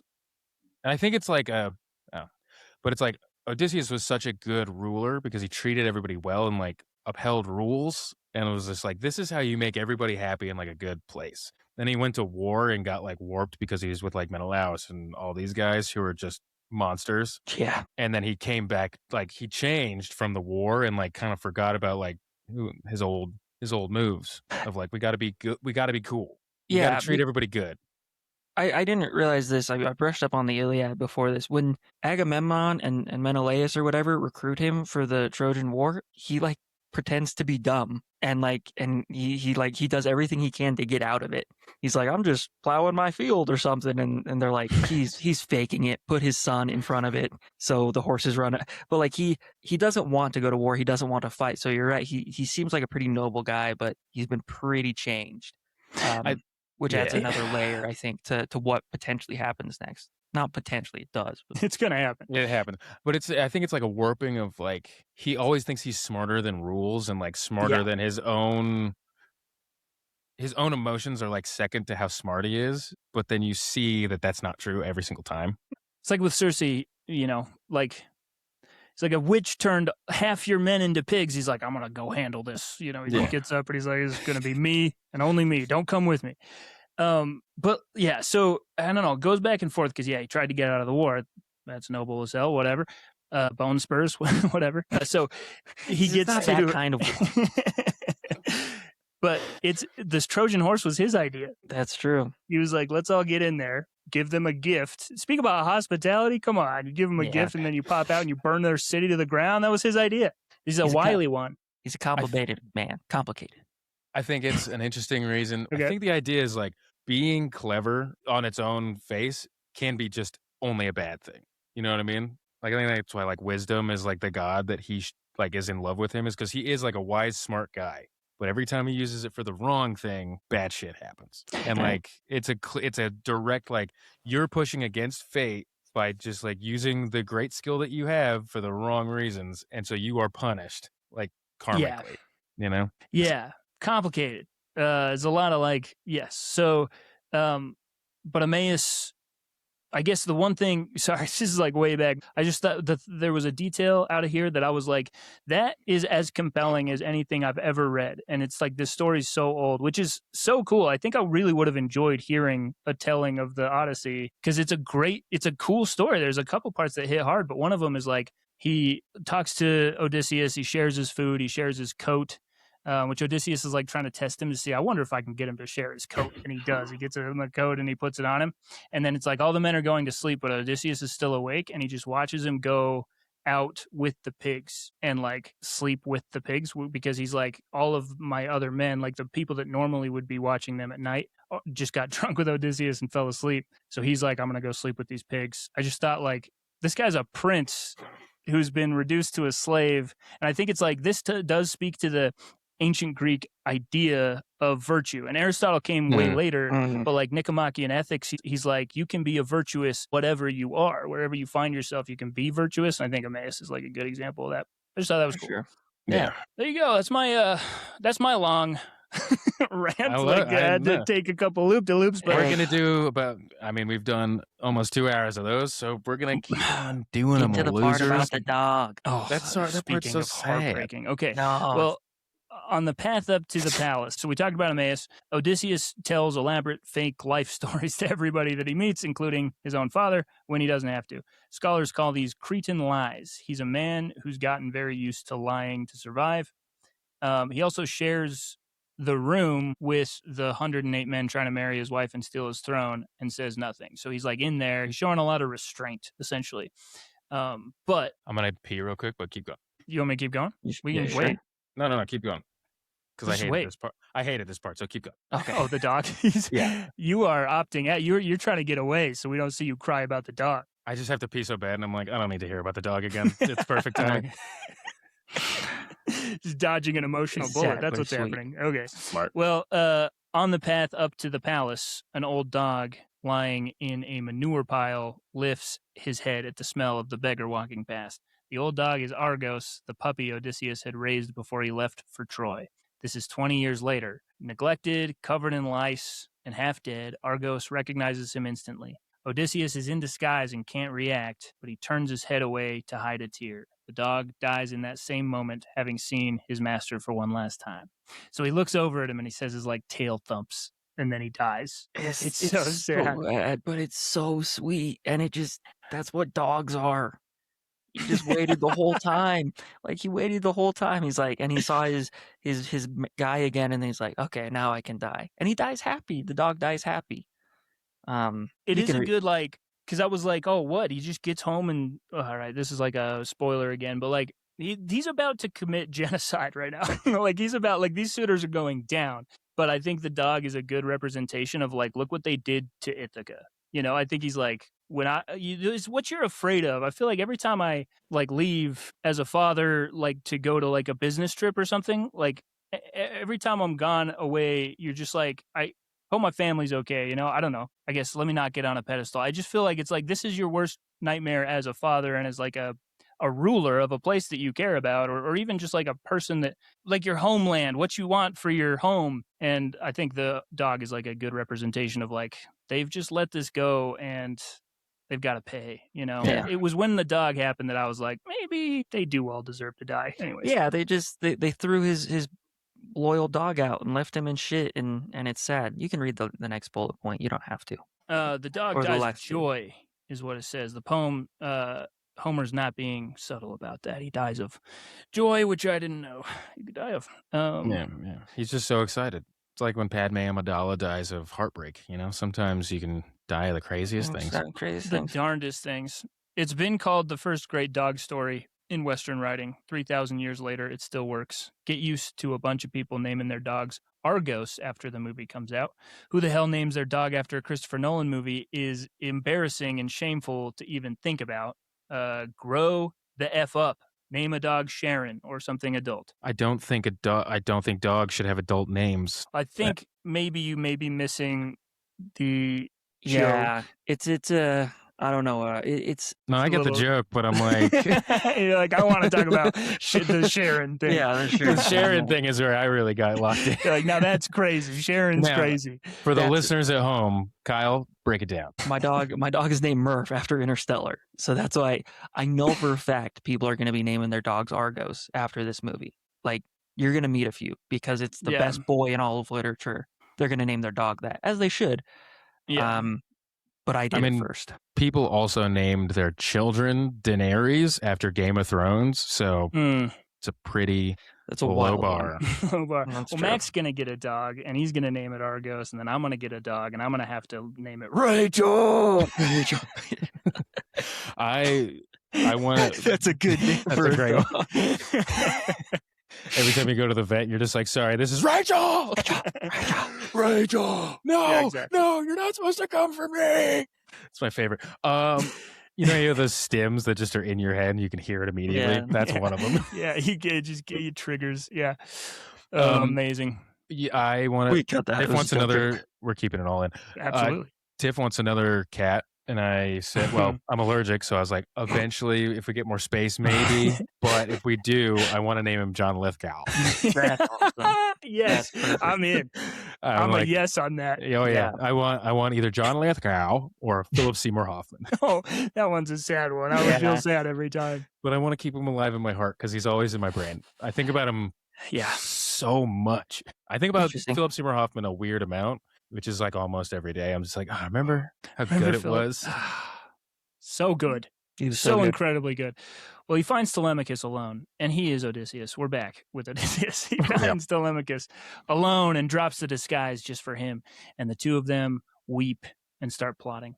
Then, this is like the order of things. You weep, and then you plot. Yep. Odysseus. This book is wrought with we weep, we plot. We weep, we plot. We talk about the past. We talk about why we were weeping. We plot. Yeah, there's a lot of weeping, which, more power to you. Yeah, it's fun. great. My daughter was wailing the other day. She was so sad because she was tired and she had a long day. And there was like something little. It was like a book that was in the wrong place. And she was just, she hit that, crossed that threshold. She was like, I'm just going to wail for a while. And I was like, when do we stop doing that? I feel like that would be quite cathartic to just be in a room and just let it out. Just let Lose it, everybody yeah. know I'm real sad right now. I feel think like that it would be good. good. Yeah, that's a shame. It's a shame We have should to cry lose like that. babies more. That's my campaign. I think it would be I because do. we would take it out on the world less.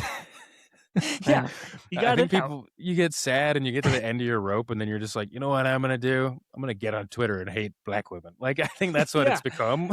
Yeah, If you're just not- cry, dude. Yeah, and it's like, just Crying every hold other yourself week. and just be like, Yeah. it's not my fault. Yeah, Robin Williams yourself. I feel like we've talked about this before. Robin Williams yourself, don't do that. If you need help, No. call No, 1-800.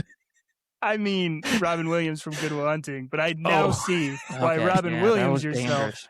is like not the right thing to Yeah. do when you're sad. No, Sorry right. about how I said that. I That just was a want to perfect- apologize. A nice little loop. I didn't realize I had said it's not your fault, so I was like, why do you say that? Yeah. No, I mean Good Will Hunting. Another great Matt Damon movie about a man trying to find an emotional home. Yeah. Wow. And he doesn't. He leaves. He He abandons his friends and family. Yeah, But he leaves with Minnie Driver, and so he's happy. that worked out great. If we're thinking about it, Good Will Hunting being his first like big main lead star movie role is him leaving because he's too smart. And then every movie that's great after that is him being like, I gotta go. I gotta get home. Why did I leave Ben Affleck? I just gotta get back to Ben and do something good instead of whatever the hell Netflix show they just made. The Rip was awesome, but Was it good? it was awesome. I heard it wasn't good. I need to watch it maybe. Okay, well, now he's finally back home. He's found his son, Telemachus. They're plotting and weeping, and Odysseus sits down with Penelope, finally, still in beggar form, and she, without knowing him, starts talking all about her missing husband, her grief, and the fact that she's been telling the suitors that she'll be ready to marry them when she's done weaving a shawl for Odysseus' father, who isn't dead yet, to be his like funeral shawl. And then every night she unwinds what she's weaved, and so they just think she's just working on it forever because they're not very smart. And he just is listening to his own wife describe what she's been through. She's smarter than the disguise lets on. She doesn't fully buy that it's a beggar, and she's testing him too. This is a point of great debate among scholars: is did Penelope know it was Odysseus? I would think she hoped it was. I think there's like a Yeah. little bit of like she wants it to be like she just like she's so desperate kind of situation. I would say 400 years ago, she did not, because women were second-class citizens and they could not have brains. But now, Now that they yeah, she totally knew. Now that we've progressed as a society. Well, the annoying thing is there's also a part How's that that just completely does what we're talking about, where there's so many parts where Athena, like it's like, and Athena closed her mind to this idea, and you're like, oh, okay. Stop it. Stop it. What the fuck does that even mean? You're just, every time I have a good theory about this book, there's like a line that I remember, and I'm just like, oh God, it doesn't make any fucking sense. It's all over the place, because you know what line I can't get out of my head is when like Telemachus early on is talking to the suitors, and he's like, you can't do this. You can't come to my house and just eat everything. And then Penelope comes down and she's like, listen to my son. And he goes, Mom, go back to your weaving. What are you doing down here? And she just starts crying and goes back upstairs. I'm like, Tom Holland, that's not a nice way to talk to your mom. What's the Key and Peele sketch? He's like, Mother, Mom! silence from you. Yeah, it's not nice. No, he's really just, poor Telemachus, he's just trying to be a man. And then his mom comes and she's like, listen to my sweet big boy. He's like, get the hell out of here. And I think it's like it's like a thing of like the olden, because you see it in like Shakespeare too, where people like that joke about like Netflix has to say the plot every now and again so that you remember it. Yeah, Everybody's Yeah, like, because you're on your phone. you want to be mad. Matt Damon like, said that, by the way. Yeah, Just want to yeah. point Oh, that that's out. crazy. Go ahead. yeah, Go ahead. that's true. Thanks, But Matt. it's like in all ancient stuff, they do that. And so for certain characters, you start to feel bad for them because like Telemachus, what is it? How do you say his name? Telemachus. Telemachus. Telebababingbong. Tickakaki makamokobo. Yeah. So T-Dog, T-Dog.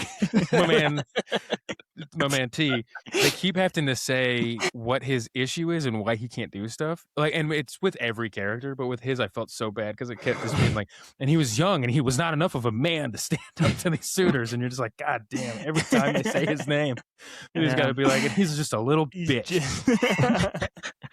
He didn't have hair on his peaches yet, so he could. Yeah. But honestly, how old is he at this point? Because he's at probably least supposed 20. to be like 12. I think feel like he's he's like like 20. really young. No, because 'Cause Odysseus knew about been him. gone 20 years. Yeah, so he knew about he's him before he early was 20s. Oh, yeah, because he's born before. Yeah. Yeah, so he's not like a little kid, but he's still a sweet little boy. But But he's that's why 20s. this is all happening, is the suitors are like, Telemachus is getting old enough, he could just take control here. Like, the suitors are not there because they want to be with Penelope. Like, maybe they do, but really they want to be king of Ithaca. Like, that's what Yeah, that's the they're whole move. jockeying for.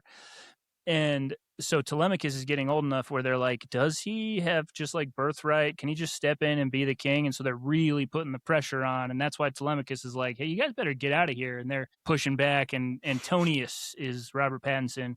He's like the lead suitor. And so Yeah. he's got this whole plot to kill Telemachus. So that can't happen. So it's all coming to a head, as you can Yeah, say. that guy sucks. I hope nothing bad happens well, to him. we'll get to what happens. Well, and it's also, I think it's also an interesting thing of they really, oh God, let me just climb up on a pedestal. It's talking about Let's the do it. family unit and how like if you remove the father Ah. from a family unit, it does have like, at least in the way that we see things, the fallout, like where they're like, T-Dog, because I can't say his name properly. He can't be a man because he didn't have a dad to teach him how to do it. And like he keeps referring back to that where he's just like, I don't like, if you remove the father from the household, it like tears this family apart and all that like, chaos ensues. I will say you're right. He's like, my dad never taught me how to do stuff. Well, guess what? Daddy's home and he's about to teach you a lot. So pay attention. Daddy is home. Which, by the way, Athena does the like, the same trick with Nausicaa where she makes him look like a god. Oh, yeah. She does that again when he meets Telemachus. He's like, look at me. I'm godlike, bro. Daddy's home. It is that energy. I love and it. That's like her whole move. It's just anytime she's like, I need some shit to get done. You're hot. Boom. It's like, I'm seeing my son. Why do I need to be hot? He's like, trust me. You'll want to be hot for this. Trust me. You're going to need it. We're going to just give you a little pump. A little pump. He's like, he's got real high expectations of you. You cannot let him down. He's like, all right, I need you at your most Jason Bourne right now. Yeah. Who's Matt Damon? Penelope. All right, sorry, I got nothing there. Penelope announces the test. So she's kind of had it, and she knows it's all coming to a head. And I think you're right. Part of her is like, maybe this is him. She announces a test. She says, tomorrow I'm picking a suitor. Whoever can string Odysseus's old bow and shoot an arrow through 12 axe heads lined up in a row gets to marry her. How do you shoot an arrow through 12 axe heads? Do you guys think of it as like they have holes in them? They've got to have holes in them. It's the Ridley Scott. Yeah, it's the Ridley a Scott movie logo logo at the beginning of like movies where it's the Gimli. They're axe, hollow. where they have a hole in the center and it's just like it's basically a triangle that's sharp on the bottom. Yeah. This is a point of debate. There are some scholars that are like, no, it means like shoot an arrow through 12 axes, shatter them with your arrow. It's also an impossible task. When you tell a story and you look pretty good in the story, and so you kind of start to juice up the parts where you're just like, yeah, one time I do this all the time where I'm like, I got thrown off of a moving car, and in reality, I mean, I did, but it was probably like a foot, maybe 2, and the car was probably going like 10 miles per hour. When I tell it now, 13 years removed, that thing was going 50 dead stop, and I shot into a door. Yeah. Like it's just it's time over after time. You're just like, it was 12 axes. It was probably like a piece of paper. They shot right through them. They shattered. So yeah, it's that. And sorry, just had to take a second and see what you guys thought about that.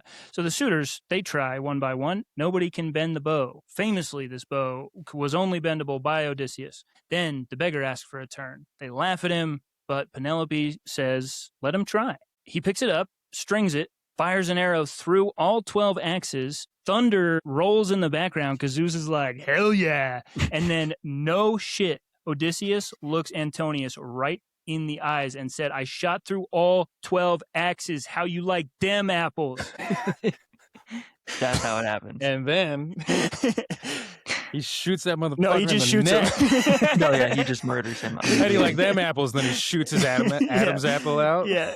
He's like, in about 15 to 20,000 years, that's going to be huge. That's going to be hilarious. I'm like, this story's 3,000 years old. That goes hard as hell. That whole sequence is awesome. Like so cool. And it made me laugh because it's like he stood there nude in all his glory and shot him in the neck. Yeah. And then Temecula is just Temecula. Oh my God.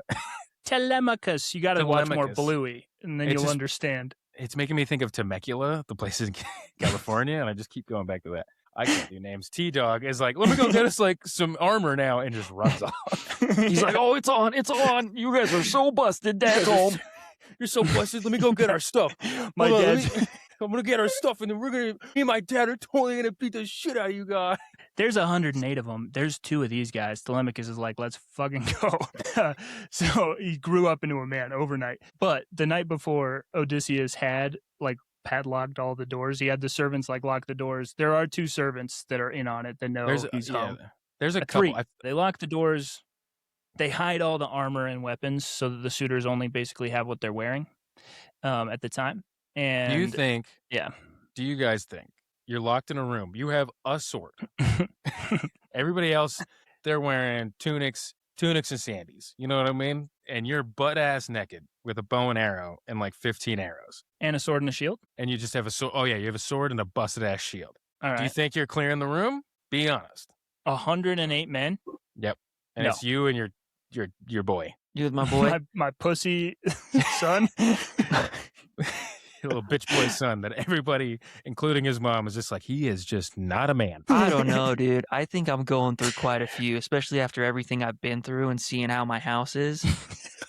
Maybe not all of them. You're talking your Odysseus. Okay, sorry. I'm I was Odysseus, like, everything. Yeah. But you're Kyle Odysseus. Dunshee, you were like, after everything I've seen, man, I'm clearing that room. As Odysseus. Okay, yeah. I answered as me. I don't have reason to kill them based on my life experience. Let's just assume that you do. Let's just assume you do. I'll just find some middle ground. In an Odysseus-like circumstances, you get back to your homeland. This is the scenario you're in. You and your boy lock the doors. You got a sword and a shitty shield. Sheppy's all grown up, dude. He's 22. He looks like Tom Holland. He's not ever going to be a little bitch boy. No, he's not. All that stuff, no way. Murph just wagged her tail for the last time. I got to take it there. Yeah, I'll probably take out a few. You think can you do it? Or do you have a number? I just thought of me killing someone. I guess they were pretty mean to my boy. Threw my dog out. They ate all your pigs and your cows. I don't give a shit about that. Oh, well. I'm king. Like, who cares? Get more pigs and cows. That was money then. So they've just been draining your bank accounts. The thing is, they've been harassing my son and my wife, and that's enough to. We'll put it in modern times. Out. They're harassing your son and your wife. They keep ordering Chipotle to your house with your credit card. Can we just get on with what happens in the book, please? That was actually after the Chipotle thing. I'm ready to clear the room. That's freaking. I will not abide that. Well, yeah, he shoots Antonius right in the throat, and yeah, he kills 108 men. Athena helps. Sort of. She shows up halfway through because he's like, I don't know, this is a lot of guys. I don't know if I can do it. And then she shows up as like a guy and is like, you can do it. You killed a lot of Trojans. These aren't even Trojans. And he just continues. He just kills them all. He kills all of them. Yeah. I 100% could. This scene is going to be metal. The Odyssey is going to be rated R, so right? Cool. I think it's PG-13. I need this scene to be gory as hell, dude. It's just it's such a satisfying end. It's awesome. It's so cool. Until it's not. Let's get into it. Yeah. So then after that, he has the 12 slave women who had been sleeping with the suitors clean up all the gore, and then they hang them. So that happens. It's twofold. There has been, like, if you think about it, like, there's been a rot on your kingdom, you know, and that rot can spread, and that rot is like a mindset and like a behavior. It makes sense. But they're slaves, and they kind of had to. Yeah, and also, how much is that rot gonna grow when they just watched you kill 108 guys fully nude? I think they're gonna be like, okay, no, we'll do what he says. But you know what? He doesn't want to rule in fear as well. He's kind of just covering his tracks. Like it's like a bad necessity. It's a rough move. I don't think there's justification. Yeah, it's just like, why do you have to hang them? Just like send them out to sea. You know they're not gonna have a good time. It's worse than that. Like, I wasn't going to go here, but you brought it up. Like, Odysseus told Telemachus to, like slash him. And Telemachus was like, no, their dirty blood would spill everywhere. Yeah. It's not good. This is where I come back to, where I'm like, look, sure, fine. You get it. You understand it. You put your eyes in, you put yourself in the mind of a hero. Odysseus is a hero. He's back. Ithaca's his town. Daddy's home. Like, we just talked about it. That scene with the axes goes hard. And then this happens, and it's like, okay, well, now look at everything that's happened for 3,000 years. Like, the idea that since you're a hero and because the gods love you, you can go and cleanse a place. The Crusades, the Spanish Inquisition, what we just said about the French, what you just said about slaves. I'm like, that comes from the idea that you can be a hero. And I think that that's my problem, is I disagree with that idea. I don't think heroes are good. I like the F. Scott Fitzgerald, like, show me a hero, I'll show you a tragedy. And I think that, like, we get the hero myth from somewhere. This is the oldest one we know of, and I'm like, I don't think it's been good on the whole, I think. I agree with you. I think this story directly contends with that, though. Okay, that's fine. Let's hear it. You know what I mean? And I think it's also that thing of, like, because of the Achilles thing. It's like because of when he goes to the land of the dead and the structure of the story, where it's like he's built up as this mythical guy who they're so sad that he left. And you're just like, God, this tragedy befell him. And then you find out, and he's aware of, it was not a tragedy. This was my fault. And then he fixes it. Like, he goes back and, like, faces his demons and does the work and comes home. The only issue is he's a part of this system that is bad, which is, I think, the genius of, like, the ending that I don't think is intended, but it's what I'm putting onto it. of just like, even if you learn from your mistakes and like actually become a good person, the systems that you're a part of can still be bad. And so that's where it's a falter. And like, he's not a hero at the end to me in this time, in this context. But I think in the story, it actually is a good lesson. The issue is that we started to do the opposite of what the lesson is. And we were like, so Achilles, right? He's dope. That guy's a hero. And we just stripped away.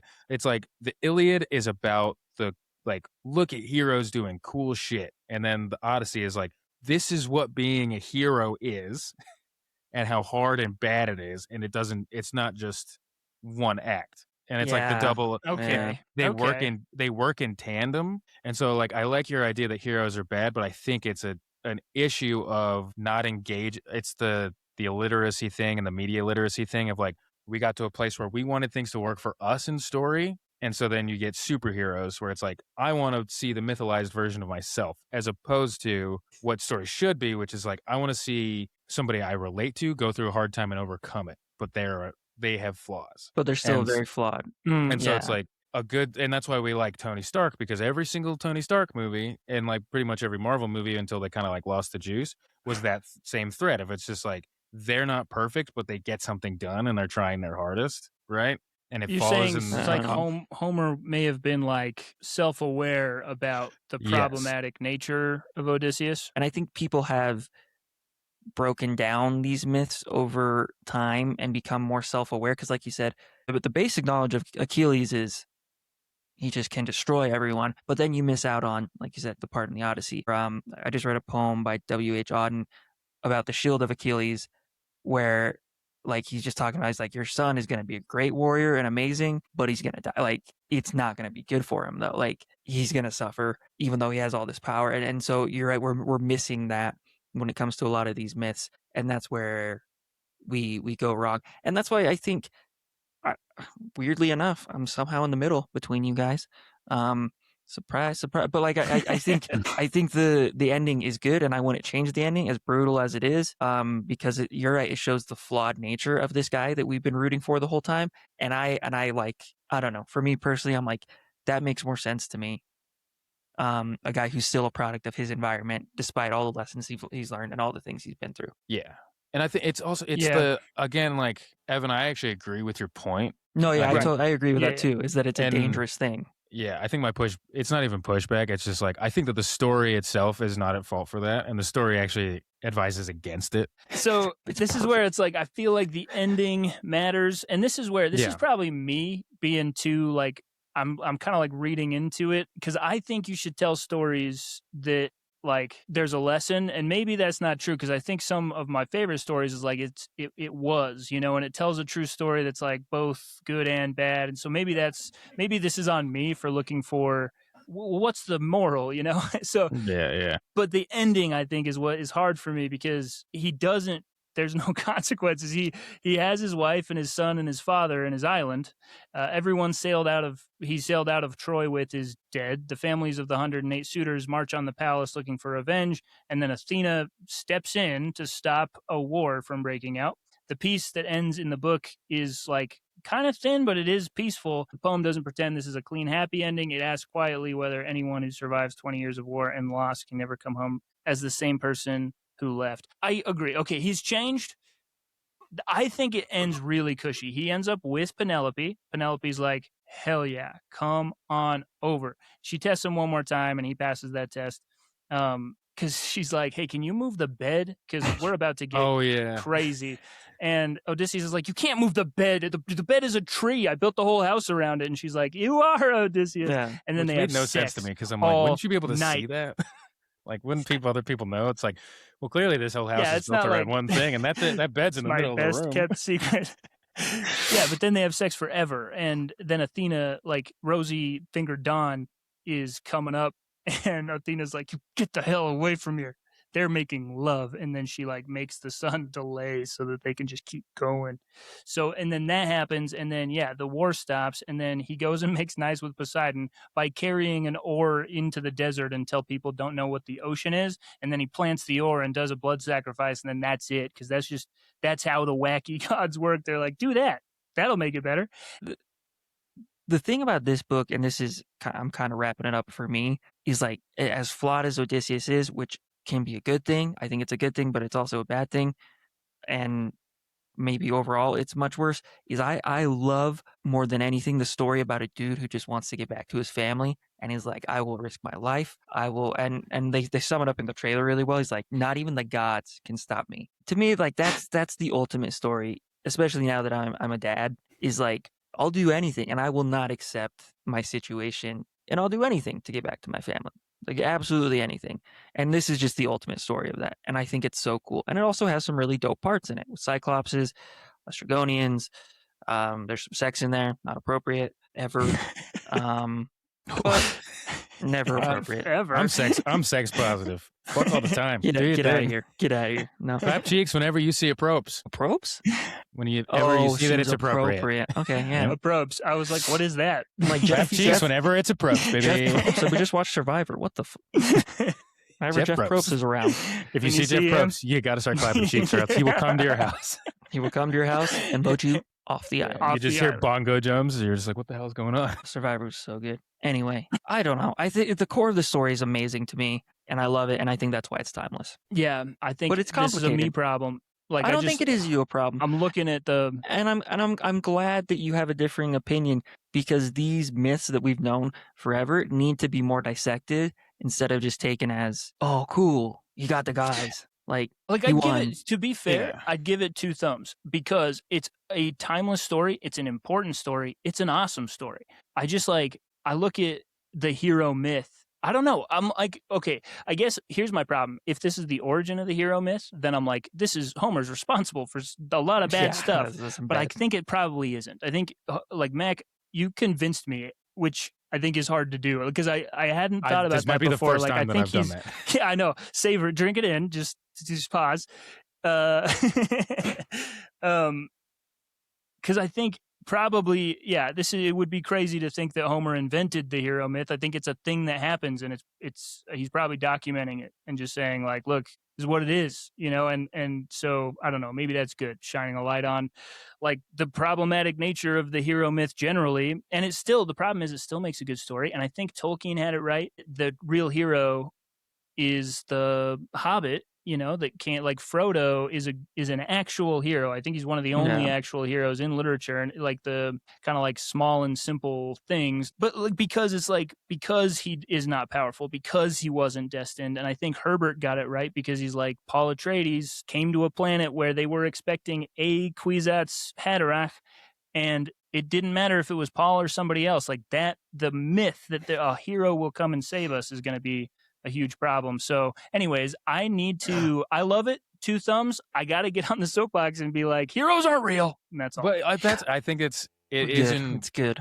It's in conversation with all those things that you just referenced. Kyle, you good? Because I'm going to go on my soapbox now. Go for it. Yeah. I don't want you to feel like fuck. In reference to what you're saying,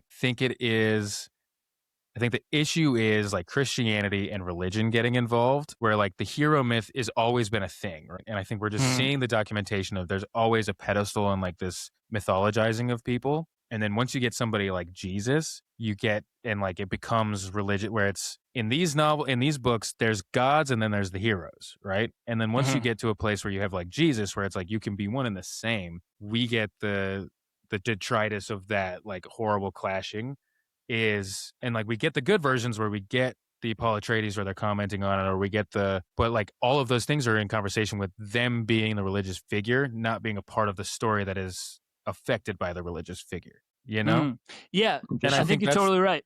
That's the thing that made me like obsessed with this book, is it's just like, because I went into it knowing your opinion, and as I read it, I was like, this is actually pretty, not damning, but it's like it's what you would think of the classic version of, it's like what a Superman movie would be, that you want it to be, where it's like he makes a bunch of mistakes and has to do a thing, and then you see him learn from those mistakes and succeed. And even if you know he's invulnerable technically because of the gods, you're still enthralled because you're seeing him wrestle with that knowledge. And the opposite version of that I think we get stuck with is the Anakin Skywalkers, which then become like, they've slowly become like, it used to be Paul Atreides, where it's like, that is bad if you just believe you can do everything and you know everything. That is bad. You turn into a fascist because you are infallible. Whereas this is supposed to be, you think you're fallible, but the story is you dealing with you going through the story. Like the gods are basically the writers just being like, everything's going to be cool. Even if you're scared, everything's going to be cool. And he just continues on with his plan. Mm. You know what I So mean? the problem is, I shouldn't look for the problem in Odysseus. The problem's Athena, and the problem is anybody who thinks that whoever their Athena is. Like, my problem's not with God. My problem's with like if your God justifies your atrocities, that's the problem. It's Athena that's the problem, and there's always been Athena, and there always will be. And Jesus is sometimes Athena for some folks, and sometimes not. You know, so sometimes he's Poseidon, sometimes he just sinks your motherfucking ass. But it's like even with just kidding, like, we can cut that. I love it though. But I had this like thing in the middle where I was just like, oh, Athena's his god because this story is literally a story about wisdom helping you win, and that's why she's helping him. Is because the whole point of the story is that he gains wisdom from his mistakes on this journey. And who is the god that would feed into that? It's Athena. There's stuff that doesn't help with that, but it makes sense thematically that, like, why wouldn't it be the god of war? Like, she's the god that specifically feeds the things that he learns and gets better at. But then to Evan's point, but then she just ties it up in a nice bow. But she doesn't do it. He has to do all the physical actions. But he has to do everything. Everything is people pretty heavily though. Not like against him or for him though. She just helps him. No, she absolutely does it for him, doesn't she? No, he does it. He shoots the arrow. The whole thing with you're right. But like I'm talking about after, like he proves himself, he gets home. But then after that, and that's Deus Ex Machina, where they're just like, we got to wrap this bitch up. The gods took care of everything else. Yeah, the gods took care of the consequences. But she's the reason that she's, at least in my mind, the reason that she's the god is because the thing that it's just putting a name on this inherent structure of him problem solving and getting shit done. It's his inner, like his gut is the thing that's driving him through all this, and they just call it gods. It's interesting. Yes, I think that also here's the problem. I heard something like, I don't know, I could go on forever about this because it's like I think this is pretty consequential, like as a discussion. You know what I mean? Because I think the hero, this is like a recent thought. It was reading Dune. Honestly, I read it and I was like, oh, the hero is the bad guy every time. So anyways, metis is the Greek word for the type of wisdom that we're talking about here. And it, again, doesn't like translate super well, but it's like cunning intelligence. And it says it describes a specific type of cleverness that relies on wisdom, adaptability, trickery, and perfect timing to overcome brute force. It's the brain over brawn of the honesty spectrum as honest. You know, it's on the lying side of that. Yeah, because he's lying constantly. He can't help himself. Yeah. So it's like, his wisdom is like master of strategy and trickery. Mm-hmm. Yeah.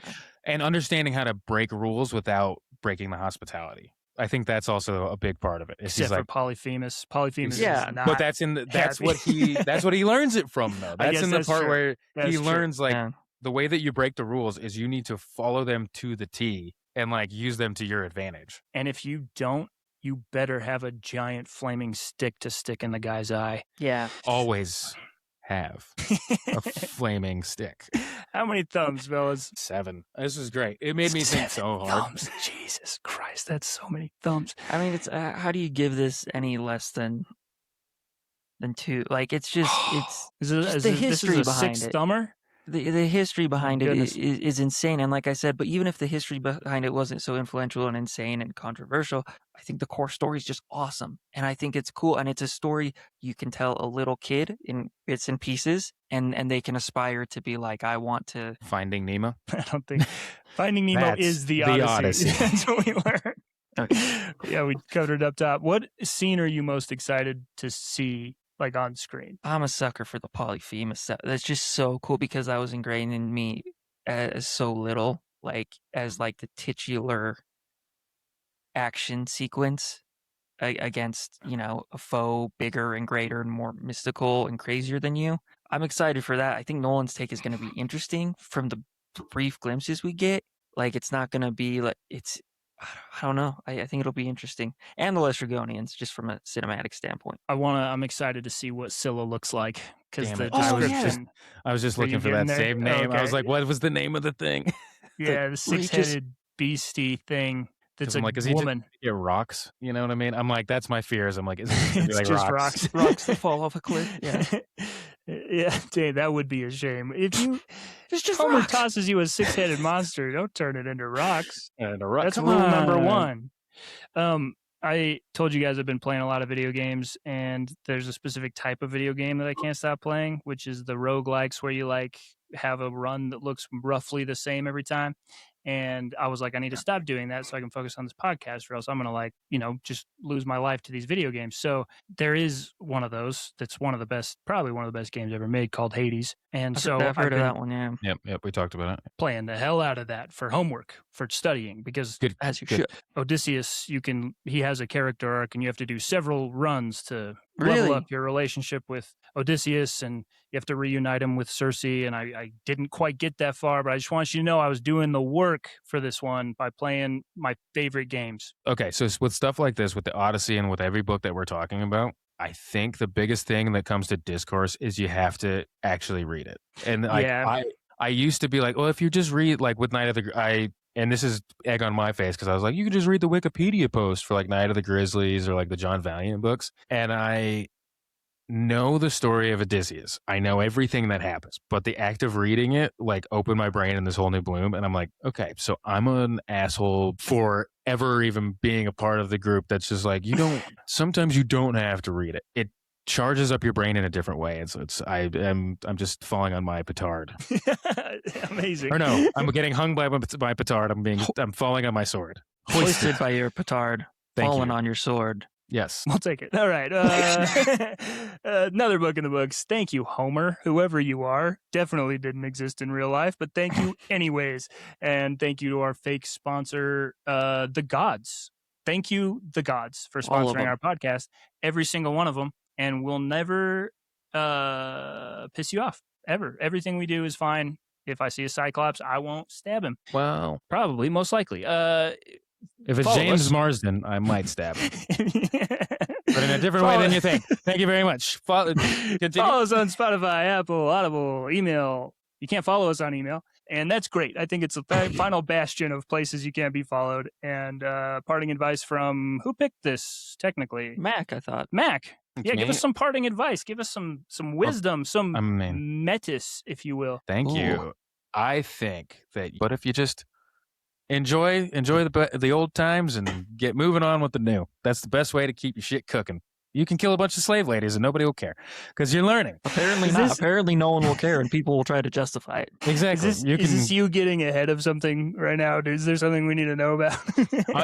If I'm being completely honest with you, it's me starting a sentence with a noise and kind of just following what happens. And isn't that just the moral of Odysseus? You found your way home in that sentence, and may you all find your way homes. That's awesome. That's a cool ending. That's a great ending. Goodbye. May you all find your way home. I love it. That's so cool.